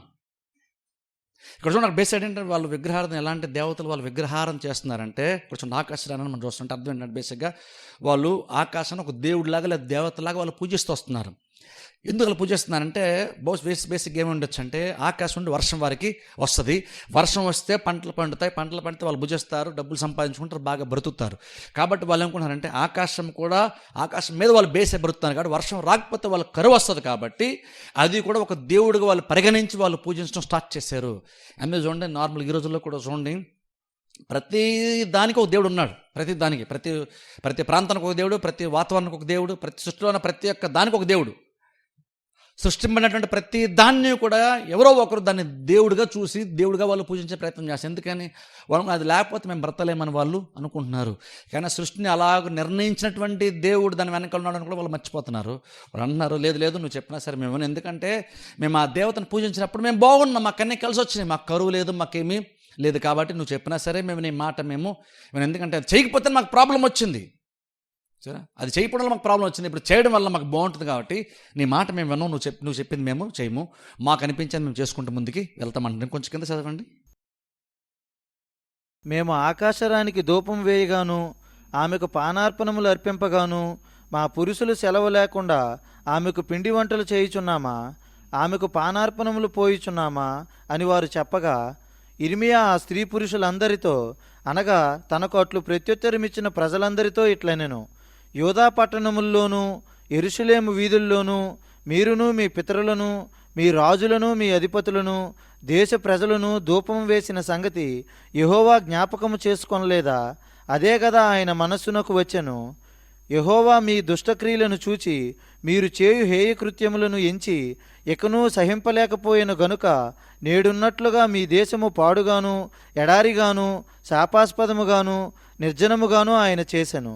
యెహోవా మాట వినక ఆయన ధర్మశాస్త్రమును బట్టియు కట్టడలను బట్టియు ఆయన తనకు సాక్ష్యార్థముగా ఇచ్చిన ఆజ్ఞను బట్టియు నడువక మీరు ధూపం వేయుచు యెహోవాకు విరోధముగా పాపము చేసిదిరి గనుకనే నేడున్నట్లుగా ఈ కీడు మీకు సంభవించెను. మరియు ఇర్మియా ప్రజలందరినీ స్త్రీలందరినీ చూచి వారితో ఇట్లనెను, ఐగుప్తులోనున్న సమస్తమైన యూదులారా, యెహోవా మాట వినుడి. ఇశ్రాయేలు దేవుడును సైన్యములకు అధిపతియునగు యెహోవా ఈ మాట సెలవిచ్చుచున్నాడు. ఆకాశరానికి ధూపం వేయుదుమనియు ఆమెకు పానార్పణములు అర్పింతుమనియు మేము మ్రొక్కుకొనిన మ్రొక్కుబలను నిశ్చయముగా నెరవేర్చుదుమనియు మీరును మీ భార్యలను మీ నోటితో పలికి మీ చేతులతో నెరవేర్చుచున్నారే. నిజముగానే మీ మ్రొక్కుబలను మీరు మ్రొక్కుదురు, నిజముగానే మీ మ్రొక్కులను మీరు నెరవేర్తురు. కాబట్టి ఐగుప్తులో నివసించు సమస్తమైన యూదులారా, యెహోవా మాట వినుడి. యెహోవా సెలవిచ్చినదేమనగా, ప్రభువగు యెహోవా అను నేను నా జీవముతోడు ప్రమాణము చేయుచు ఐగుప్తులో నివసించు యూదులలో ఎవరునూ ఇక మీదట నా నామము నోట పలకరని నా ఘనమైన నామముతోడు నేను ప్రమాణము చేయుచున్నాను. చాలా ఇక్కడ చూడండి, ఇక్కడ దేవుడు మాట్లాడుతున్నాడు చూడండి. 24 వచ్చిన మనం చూస్తే, అంటే 19 నుంచి మనం చదువుతూ వస్తే విగ్రహారం వచ్చి దేవుడు మాట్లాడుతూ వచ్చాడు. అందుకనే కదా వాగ్దాన దేశాలు మారిందని చెప్తూ వచ్చాడు. తర్వాత చూడండి, ఇక్కడ ఆకాశాన్ని వాళ్ళు దూపం వేస్తున్నాం దేవుడు ఇక్కడ అంటున్నాడు చూడండి. 25వ వచనంలో మనం చూస్తే లాస్ట్ లైన్స్ మనం అక్కడ చూస్తే, నిజముగానే మీ మొక్కుబడులను మీరు మొక్కుదురు, నిజముగానే మీ మొక్కుబడులను మీరు నెరవేర్తురు. ఇక్కడ చూడండి దేవుడు ఇక్కడ 25వ వచనం ఏమన్నాడంటే, అలా అన్నారు చూసారా, పైన మనం చదువుకుని చూసారా, వాళ్ళు అన్నారు నీ మాట మేము వినము, మేము అనుకుంది మేము ఖచ్చితంగా మేము చేస్తాము అని వాళ్ళు అన్నారు చూసారా. అలా ఇక్కడ ఇర్మియా దానికి స్పందిస్తూ అంటున్నాడు, నిజంగా మీరు ఏదైతే అన్నారో మీరు అన్నది ఖచ్చితంగా మీరు చేస్తారు. మీరు ఏదైతే మీ విగ్రహారాధన చేస్తూ మీ దేవతలు మీరు మొక్కుకున్నారో, మీరు మొక్కుంది మీరు చేస్తాను మీరు అన్నారు, మీరు మొక్కుంది మీరు చేసే తీరుతారు కూడా. మీరు అనుకుంది మీరు చేస్తా మీరు చెప్తున్నారు కదా అని దేవుడు అంటున్నాడు. ఇప్పుడు సరే మీరు అనుకుంది మీరు చేస్తున్నప్పుడు ఇంకోటి చేస్తాను, నేను చెప్పింది ఖచ్చితంగా నేను చేసే తీరుతాను. మీరు మనుషులుగా ఉండి మీరు చెప్పింది మేము అనుకుంది మేము చేస్తామని మరి అన్నప్పుడు, నేను దేవుణ్ణే కాబట్టి దేన్నైనా నెరవేర్చగలిగే కెపాసిటీ నాకు ఉంది కాబట్టి ఇప్పుడు దేవుడు అన్నాడు, సరే మీరు చెప్పింది మీరు చేస్తారు కదా, అలాగే నేను చెప్పింది కూడా నేను చేస్తాను అంటున్నాడు దేవుడు. ఇక్కడ మీరు చెప్పింది మీరు ఎలాగో చేస్తారు, మీరు చేయడానికి మీరు డిసైడ్ అయ్యారు, మీరు అంత బలంగా దృఢ సంకల్పంతోనే మీరు ఉన్నారు. అయితే మీరు మనుషులుగా మీరు అంత దృఢ సంకల్పం మీకు ఉన్నప్పుడు, నేను దేవుణ్ణి కాబట్టి ఖచ్చితంగా నాకు కూడా దృఢ సంకల్పం ఇంకా బలంగానే ఉంటుంది. కాబట్టి మీరు చెప్పింది మీరు ఎలాగో చేస్తారు, మీరు చెప్పింది మీరు ఎలాగో చేస్తారు మీరు చెప్తున్నారు కాబట్టి ఇప్పుడు నేను చెప్తున్నాను, నేను చెప్పింది కూడా నేను ఖచ్చితంగా నేను చేసే తీరుతాను దేవుడు అంటున్నాడు. ఏంటది దేవుడు ఏం చెప్తారంటే, మీరు ఎవ్వరూ కూడా తిరిగి మీరు వాగ్దాన దేశాన్ని మీరు చూడరు. దేవుడు ఖచ్చితంగా చెప్తున్నాడు అన్నమాట. మీరు చెప్పింది మీరు చేస్తారు, మీరు అంత బల్లగుద్ది మీరు అంత బలంగా మీరు చెప్తున్నప్పుడు నేను కూడా బలంగా చెప్తున్నాను, నేను కూడా ఖచ్చితంగా నేను చెప్పింది నేను చేసే తీరుతాను అని దేవుడు అంటున్నాడు అక్కడ.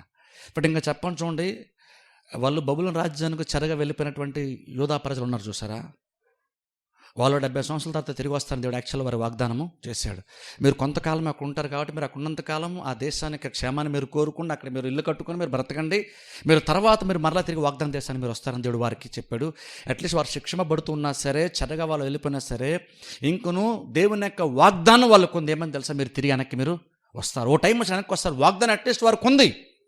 కానీ వీళ్ళుగా దేవుడు అంటున్నాడు, వాళ్ళు లోపల అన్న చూసారా, మేము నీ మాట మేము వినమని బహిరంగంగా వాళ్ళు చెప్పారు చూసారు. ఇప్పుడు దేవుడు అంటున్నాడు, కనీసం వాళ్ళకుండా నిరీక్షణ కూడా మీకు ఉండదు, వాళ్ళలాగా మీరు శిక్షింపబడతారు, వాళ్ళలాగానే మీకు అన్నీ జరుగుతాయి, శిక్ష వాళ్ళ మీరు అనుభవిస్తారు.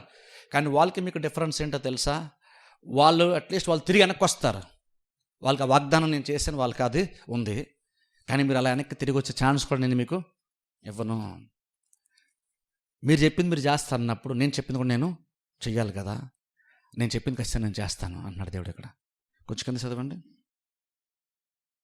మేలు చేయుటకు కాక కీడు చేయుటకే నేను వారిని కనిపెట్టుచున్నాను. వారు ఖడ్గము చేతనైనను క్షామము చేతనైనను క్షీణించిపోవచ్చు. ఐగుప్తు దేశంలోనున్న యోధా వారందరూ శేషము లేకుండా చత్తురు.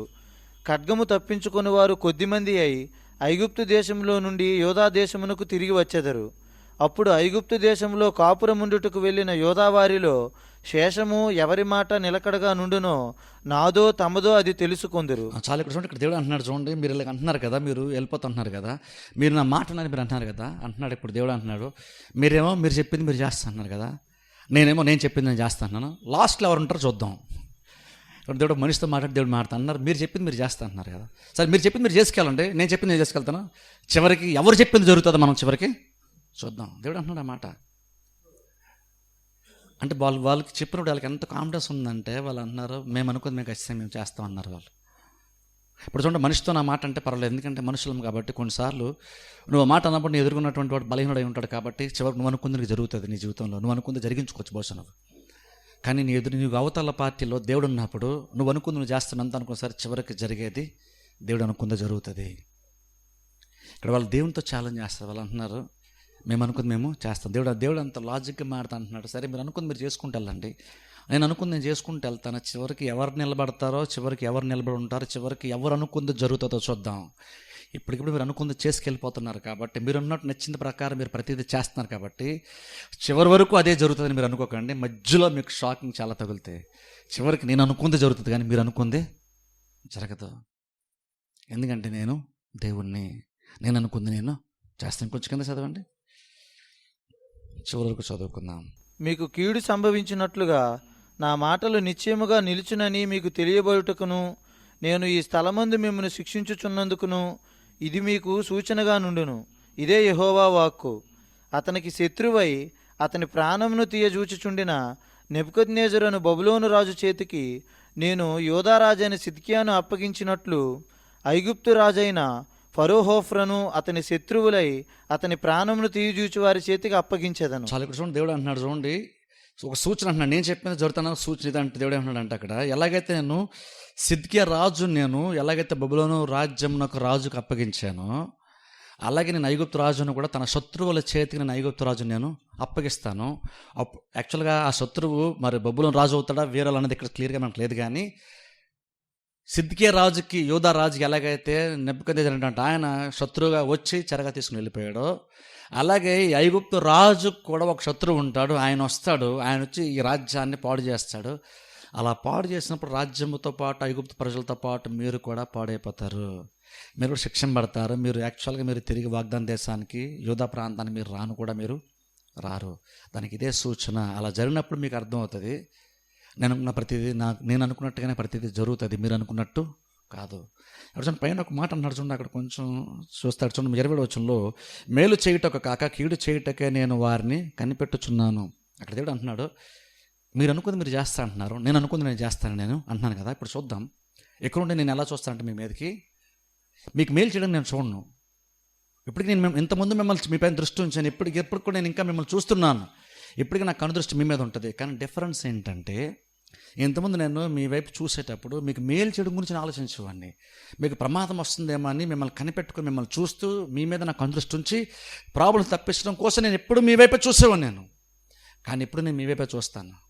కానీ ఇప్పుడు చూసేది మీకు మేలు చేయడం కాదు, మీకు కీడు చేయడం నేను మీ వైపు నేను చూస్తాను. అది ఎంత భయంకరమైన మాట తెలుసు. అది అక్షరాల దేవుడే నేను కీడు చేయడం గురించి నేను ఆలోచిస్తాను దేవుడు అంటున్నాడు. ఇప్పుడు అలాగనే కీడు చేయడం గురించి దేవుడు ఆలోచిస్తున్నాడు కదా. దేవుడు చెడ్డోడు అయిపోతాడా ఇప్పుడు సడన్గా? వాళ్ళని బట్టి దేవుడు చెడ్డోడు అయిపోతాడా? దేవుడు కూడా ఒక సాధారణ మనిషిలాగా ప్రవర్తిస్తున్నాను అనగలమా అంటే? అలాగన్న వీలు లేదు. దేవుడు ఏం చేసినా సరే అందులో ఖచ్చితంగా న్యాయము ఉంటుంది. నేను చదువుతూ చెప్పని చూసారు, దేవుడు కనుక ఒకవేళ యేసుక్రీస్తుని పంపించకుండా ఈ భూమి మీదకి రక్షణ మనిషి పోకుండా సృష్టిలో పుట్టిన ప్రతి వారిని నరకానికి పంపించినా సరే ఇంకను దేవుడు చేసిన కార్యం ఇంకను న్యాయంగానే ఉంటుంది. ఎందుకంటే ప్రతి వాళ్ళు నరకంలోకి వెళ్ళడం అంటే న్యాయమైనటువంటి ఒక నిర్ణయం. అది దేవుడు రక్షించలేదు కాబట్టి మనుషులకు అన్యాయం జరిగిందని కాదు. అందుకని చూడండి, దేవుడు జస్ట్ ఒకసారి ఊహించండి, ప్రపంచంలో ఉన్న ప్రతి వారిని ఆదం మొదలుకొని ప్రతి వారిని నరకానికి పంపించేసిన రక్షణ అటువంటిది దేవుడు రక్షణ కార్యం కనుక చేయకుండా ఉన్నా సరే, ఆ రక్షణ చేయలేదు కాబట్టి అందరూ నరకానికి వెళ్ళిపోయినా సరే ఇంకనూ దేవుడు న్యాయవంతుడుగానే మిగిలి ఉంటాడు, న్యాయవంతుడుగా నిలబడతాడు. దేవుడు మనిషిని రక్షించలేదు కాబట్టి దేవుడు అన్యాయస్తుడుగా ఏమీ మారడు. దాన్ని ఆలోచించండి. ఇప్పుడు ఇక్కడ వీళ్ళు శిక్షణ పడుతున్నప్పుడు అక్కడ దేవుడు అంటున్నాడు, నేను ఎక్కడుండే మీ వైపు చూస్తున్నప్పుడు మేలు చేయడం గురించి చూడను, కీడు చేయడం గురించి నేను ఆలోచన చేస్తాను. అప్పుడు అలా కీడు చేయడం గురించి ఆలోచిస్తున్నాడు కాబట్టి దేవుడు అన్యాయస్తుడు అయిపోతాడా అంటే ఖచ్చితంగా దేవుడు ఇంకా అన్యాయస్తుడు అవ్వడు. ఎందుకంటే వారి క్రియలను బట్టి వారికి శిక్షాఫలం వారికి వస్తుంది. కానీ యాక్చువల్ ఒకసారి దీనికి విరుద్ధంగా కొంచెం ఆలోచన చేద్దాం మనం. అంటే ఇక్కడ వారు దేవుని యొక్క మాటను వాళ్ళు కాదన్నారు కాబట్టి దేవుడు కీడు గురించే నేను ఆలోచిస్తాను, మీ పైన చూస్తున్నప్పుడల్లా నేను మీకు కీడు చేయడం గురించే అవకాశం అయితే మిమ్మల్ని శిక్షించడానికి నేను చూస్తానని దేవుడు చెప్తున్నాడు. ఒకసారి నిజంగా కనుక వాళ్ళు దేవుని యొక్క మాట వినుంటే, అంటే దీనికి ఆపోజిట్గా ఒకసారి ఆలోచిద్దాం. వీళ్ళు దేవుని యొక్క మాట వినలేదు కాబట్టి కీడు కోసం నేను ఆలోచిస్తాను దేవుడు అంటున్నాడు. అదే కొంచెం రివర్స్ ఆలోచిద్దాం. నిజంగా వాళ్ళు దేవుని యొక్క మాట వినుంటే ఇదే మాట అప్పటికే అప్లై అవుతుంది. అప్పుడు ఎలాగా అన్వయించబడుతుంది అంటే, ఈ మాట నేను ఇప్పటికీ మేము దృష్టి ఉంచుతాను, మీకు మేలు చేయడం గురించి నేను ఆలోచన చేస్తాను. అప్పుడు ఆ జీవితం ఎంత అద్భుతంగా ఉంటుందో ఒకసారి ఆలోచించండి. దేవుడు కనుక నన్ను చూసి నా దృష్టి అంతా ఎప్పుడు నీ మీద ఉంటుంది, నీకు మేలు చేయడం గురించి నేను ఆలోచిస్తాను, ఏ చిన్న అవకాశం దొరికినా సరే నేను నీ జీవితంలో అద్భుతం చేద్దామని, నీకు ఏదో ఒక మేలు చేద్దామని, నీకు మంచి కార్యాలు జరిగిద్దామని, మేళ్ళ చేత నిన్ను నీ జీవితాన్ని నింపుదామని నేను ఎప్పుడు నీ వైపే చూస్తానని దేవుడు అన్నాడు. నిజంగా అది మనకి ఎంత ధైర్యాన్ని ఇస్తుంది, ఎంత తృప్తిని ఇస్తుంది, ఎంత సంతోషాన్ని ఇస్తుంది ఒకసారి ఆలోచించండి. అంటే దేవునికి విరుద్ధంగా ఉన్నారు కాబట్టి ఇలా ఈ మాట వచ్చింది. అదే కానీ దేవునికి అనుకూలంగా ఉన్నట్టే బహుశా దేవుడు దీనికి ఆపోజిట్గా మాట్లాడేవాడేమో. నాకు అందరూ మీ మీద ఉంటుంది, మీకు మేలు చేయాలని నాకు అందరూ సంచరిస్తూ ఉంటుంది, నేను మీ మీద చూస్తాను దేవుడిగా నిజంగానే ఉంటే ఆ జీవితం ఎంత అద్భుతంగా బహుశా ఉంటుంది. కానీ యాక్చువల్గా దేవుని యొక్క స్వభావం, న్యాచురల్గా దేవునికి ఇష్టమైన కార్యం ఏంటంటే దేవుడు ఎప్పుడు మనం చూడడానికి ఇష్టపడతాడు, మేలు చేయడానికి గురించి దేవుడు ఆలోచన యాక్సెల్ చేయడానికి ఇష్టపడతాడు. అని దేవుని యొక్క మాట విన్నాం అనుకోండి, దేవుడు మేలును జరిగించడానికి దేవుడు ఇష్టపడతాడు. దేవునితో ఫైట్ చేసే నార్మల్ మనం ఎవరం కూడా గెలవలేం. కొన్నిసార్లు అనుకుంటాం మనం అనుకుంది జరిగిపోతుంది కదా అనుకుంటాం. నువ్వు అనుకుంది జరుగుతుంది, కానీ దానికి ఒక టైము ఉంది. ఆ టైం తర్వాత నువ్వు అనుకుంది నీకు జరగదు. వాళ్ళకి ఎంత కాన్ఫిడెన్స్ ఉందంటే వాళ్ళు అప్పటివరకు చెప్పని చూస్తారు, వాళ్ళు ఐగుప్తునికి వెళ్ళిపోయి చాలా కాలం అయ్యింది కాబట్టి, వాళ్ళు అలాగనే ఇర్మియా మాట కాదని తర్వాత కూడా వెళ్ళిపోయారు కాబట్టి బాగానే ఉన్నారు కాబట్టి చాలా కాలం. పైగా వాళ్ళని చూసారు, మేము విగ్రహాలకు అర్పించడం ద్వారా మాకు చాలా మేలు జరిగిందన్నారు. చూసారా వాళ్ళు, అంటే చాలా కాలం అయింది, అంతకాలం వాళ్ళు బాగున్నారు కాబట్టి వాళ్ళు ఏమనుకుంటున్నారంటే బాగానే ఉంటాం. ఇర్మియా మాటను కాదని బలవంతంగా ఐగుప్తుకు వచ్చాం, మనకేం జరగలేదు, ఇక ముందు మాత్రం మన పెద్దగా ఏమీ జరుగుతుందిలే, ఇర్మియా చెప్పినంత చెడే మనకేమీ జరగలేదు అనుకున్నారు వాళ్ళు. కానీ దేవుడు అంటున్నాడు, లాస్ట్ స్టాండ్ ఎవరిదంటే నాది అంటున్నాడు దేవుడు. చివరిగా నిలిచుండేది, నిలబడేది నేను, పడిపోయేది మీరు, నిలబడేది నేను. అదే చెప్తుందంటే ఎప్పటికైనా సరే అల్టిమేట్గా దేవుడు అనుకుంది ఖచ్చితంగా దేవుడు చేస్తాడు. అందుకని దేవుని యొక్క మాట వినడంలో మనకు ఆశీర్వాదం ఉంటుంది, మనకు మేలు ఉంటుంది. దేవుడు యాక్చువల్గా మేలు చేయడానికి చూస్తున్నాడు కానీ కీడు చేయడానికి దేవుడు ఆలోచన చేయట్లేదు. దేవుడు కూడా కొన్ని ఎందుకు వద్దంటున్నాడు అంటే, మన జీవితంలో దేవుడు మేలు చేద్దాం అంటున్నాడు కాబట్టి దేవుడు వద్దని అంటున్నాడు. కొన్నిసార్లు మనకు కొన్ని అర్థం కావు, ఎందుకు దేవుడు ఇప్పుడు వద్దంటున్నాడు మనకు కొన్ని అర్థము కావు. ఎందుకు దేవుడు ఎలా చేయమంటున్నాడు, దేవుడు ఎందుకు ఇక్కడికి వెళ్ళొద్దు అంటున్నాడు, దేవుడు ఎందుకు ఇది చేద్దాం మనకు కొన్నిసార్లు అర్థం కాదు. అనుకుంటామంటే దేవుడు మనకి ఏదో లోడ్ చేసేస్తున్నాడు, దేవుడు ఎందుకు కాదని వేస్తున్నాడు అనుకుంటాం. ఇంకో ప్రాబ్లం ఏంటంటే యాక్చువల్గా నిజంగా దేవుడు అంటే బహుశా అందరూ మాటని వేస్తాం. చెప్పండి చూసారు, జంతువులు కూడా దేవుని యొక్క మాటను కాదన్నావు. కానీ ప్రాబ్లం ఏంటంటే దేవుడు డైరెక్ట్గా వచ్చి ఎవరితోనూ దేవుడు మాట్లాడింది చాలా చాలా రేర్. అసలు దేవుడు నేరుగా వచ్చి ఎవరితో మాట్లాడింది బహుశా లైఫ్ టైంలో మనకి అది కూడా జరగదు. అలాగన దేవుడు నేరుగా వచ్చి మనతో మాట్లాడడం జరగదు. కాబట్టి ధ్యాన మనసు ఎక్కడ కావాలంటే నువ్వు చర్చలోకి వచ్చి కూర్చున్నప్పుడు లేదా మామూలు మాట్లాడినప్పుడు ఆ దేవుడు అయి ఉంటాడులేమో అని గ్రహింపనేటువంటిది రావడానికి ధ్యాన మనసు ఖచ్చితంగా అవసరం. ఆ ధ్యాన మనసు ఉంటే ఎవరికి మేలు జరుగుతుందంటే ధ్యాన మనసు కలిగినటువంటి వాడికి మేలు జరుగుతుంది, కానీ చెప్పినటువంటి వాడికి కాదు. వీళ్ళు కనుక ఎర్మియా యొక్క మాట నుండి ఎర్మియా జీవితం బాగుంటుందా? వీళ్ళు ఎర్మియా యొక్క మాట అంటే ఎర్మియా బాగుపడతాడా? వీళ్ళు ఎర్మియా యొక్క మాట అంటే ఎర్మియా పైకి వస్తాడా అంటే ఖచ్చితంగా కాదు. వీళ్ళు కనుక ఎర్మియా యొక్క మాట ఉంటే వాళ్ళ జీవితాలు బాగుపడే, కానీ ఎర్మియాకి పెద్ద కలిసి వచ్చేదేమీ లేదు. ఎర్మియా ఎంతమంది అలా ఉన్నాడు, ఇప్పుడు అలాగ ఉంటాడు. ఎర్మియాకి పెద్దగా కలిసి వచ్చేదంటే ఏమీ లేదు. అందుకనే ఎర్మియా తరచూ చెప్తూ వచ్చాడు. అందుకే దేవుడు అంటున్నాడు, యెహోవా సెలవు వచ్చినదేమనగా, ఎర్మియాని పంపించి యెహోవా సెలవు వచ్చినదేమనగా. అంటే మీరు ఎర్మియాని చూస్తారేమో, మాట్లాడేది ఎర్మియా కాదు, నేను మాట్లాడుతున్నాను. అది మీరు తెలుసుకోవాలంటే మీకు ధ్యాన మనస్సు దేవుడు యాక్చువల్ అక్కడ రాశారు ఏంటంటే మీరు ఇంకనూ ధ్యాన మనస్సు కలిగి ఉండలేదు, మీరు ధరింపక ఉన్నారు. ఎంత జరిగిన తర్వాత కూడా మీరు చూసిన తర్వాత కూడా ఇంకనూ మీరు ధరింపక ఉన్నారు. నన్ను చూడండి, దేవుడు చెప్పేది కొన్నిసార్లు మనకి ఇప్పటికిప్పుడు అర్థం కాదా. అందుకే అర్థం కానప్పుడు కూడా దేవుని యొక్క మాట కనుక వినగలిగితే అందులో మనకి చాలా ఆశీర్వాదం ఉంటుంది. చాలా విషయాలు దేవుడు ఎంత దూరం ఆలోచించేసి మాట్లాడేస్తాడంటే, కొన్నిసార్లు దేవుడు చాలా దూరం ఆలోచించాడు కాబట్టి మనకి ఇప్పటికిప్పుడు ఏం అర్థం కాదు. ఎందుకంటే దేవుడు చాలా దూరం ఆలోచించేశాడు. నువ్వు ఊహల్లో కూడా ఎలా దూరం దేవుడు ఆలోచించేశాడు. అందుకే ఇప్పుడే దేవుడు కొన్ని చెప్పేస్తున్నాడు. కాకపోతే మనంత దూరదృష్టి మనకు లేదు, మనం చూడలేము. కాబట్టి అసలు నువ్వు చూడలేవు కాబట్టి దేవుడు ముందుగా నీకు అది చెప్తున్నాడు. యాక్చువల్గా నువ్వు చూస్తే బాస్ దేవుడు నీకు చెప్పాల్సిన అవసరం రాదేమో. నువ్వు చూడలేవు కాబట్టి దేవుడు ముందుగానే మనకు అది చెప్తున్నాడు. అయితే మనకున్న ప్రాబ్లం ఏంటంటే నువ్వు చూడలేవు కదా అని దేవుడు చెప్తుంటే మనం చూడలేదు కాబట్టి, నువ్వు చూడలేదు కాబట్టి, నీకు కనబట్టదు కాబట్టి అది కరెక్ట్ కాదని నువ్వు అనుకుంటా. అది ప్రాబ్లం మనకి. అందుకని బైబిల్ భక్తులు, నీ వాక్యము నా పాదములకు దీపము, త్రోవకు వెలుగు. నా దృష్టి, నా జ్ఞానము, నా కనుదృష్టి, నా పాదముల దీపము వెలుగనలేదైనా నీ వాక్యం అన్నాడు. ఎందుకంటే వాక్యము మనిషిని గైడ్ చేస్తుంది, వాక్యం మనిషిని నడిపిస్తుంది అని భక్తుడు అది రూఢిగా నమ్మాడు. అంటే తనకున్న జ్ఞానం నమ్ముకోలేదైనా దేవుని యొక్క వాక్యాన్ని నమ్మాడు. తన గైడెన్స్ గురించి నడిపింపు కోసం దేవుని యొక్క వాక్యాన్ని నమ్మాడు, కానీ తనకి జ్ఞానాన్ని నమ్ముకోలేదు, తన హృదయాన్ని నమ్ముకోలేదు. కానీ వీళ్ళేంటంటే వాళ్ళ సొంత జ్ఞానం వాళ్ళు నమ్ముకున్నారు. ఇది మేము పూజించడం వల్ల మాకు బాగుంది అన్నారు. కానీ బాగుంది, కరెక్ట్, ఇప్పుడు ప్రస్తుతం బాగుంది, కానీ తర్వాత అది బాగోదు. అది త్వరలో మీకు తెలుస్తుంది. మీరు అనుకుని జరుగుతుందా, నేను అనుకుని జరుగుతుందా, మీరు చెప్పారు నేను చెప్పాను, చివరికి ఎవరు చెప్పింది జరుగుతుందో ఉంటాం కదా, మనం చూద్దాం చివరికి ఎవరు నిలబడి ఉంటారన్నాడు. అంత కాన్ఫిడెంట్గా దేవుడు చెప్తున్నాడు, ఖచ్చితంగా మన దేవుని యొక్క మాట విని తెరాలి.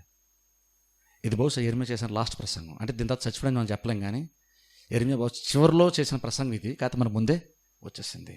ఇంకా తర్వాత వేరే విషయాలు కూడా చాలా ఉంటాయి తర్వాత అధ్యాయాల్లో మనం చూస్తాం. కాల్సిన చాలా సందర్భంలో ప్రసంగం ఏంటంటే, ప్రసంగంలో ప్రాబ్లం ఇదే. ప్రసంగం మనుషులే చేస్తారు, కానీ దేవుడు వచ్చి ప్రసంగం చేయడు.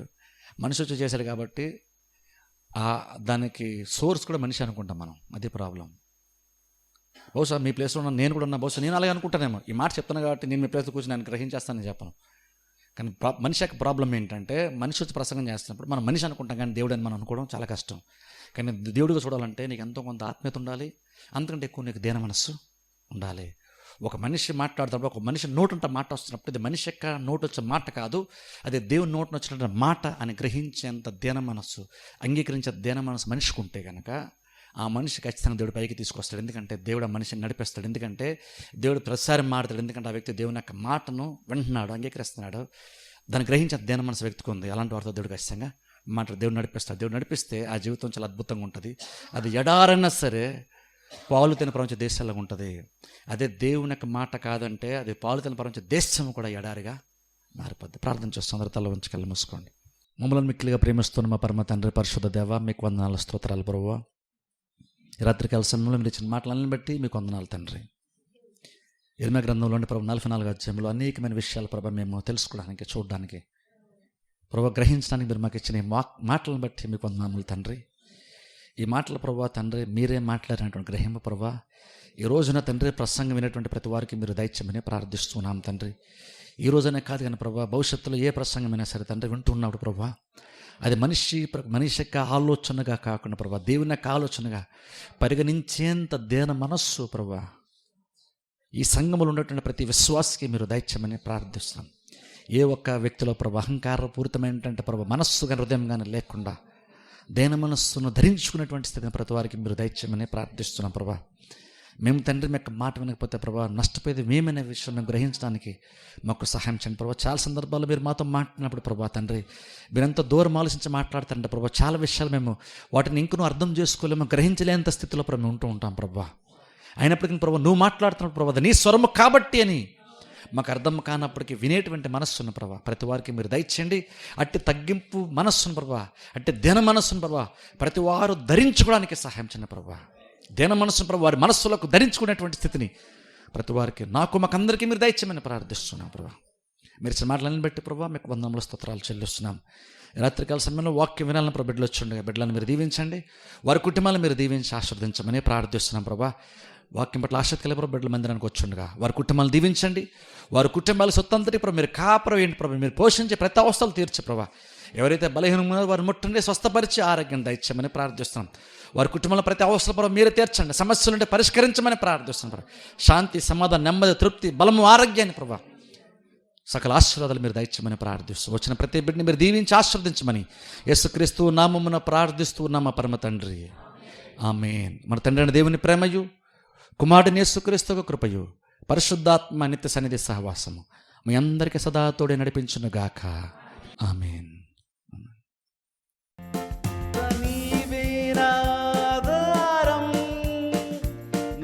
ప్రేమకు సాటెవరు దేవా నీవేనాధారం, నీ ప్రేమకు సాటెవరు. నా జీవిత కాలమంతా నిన్ను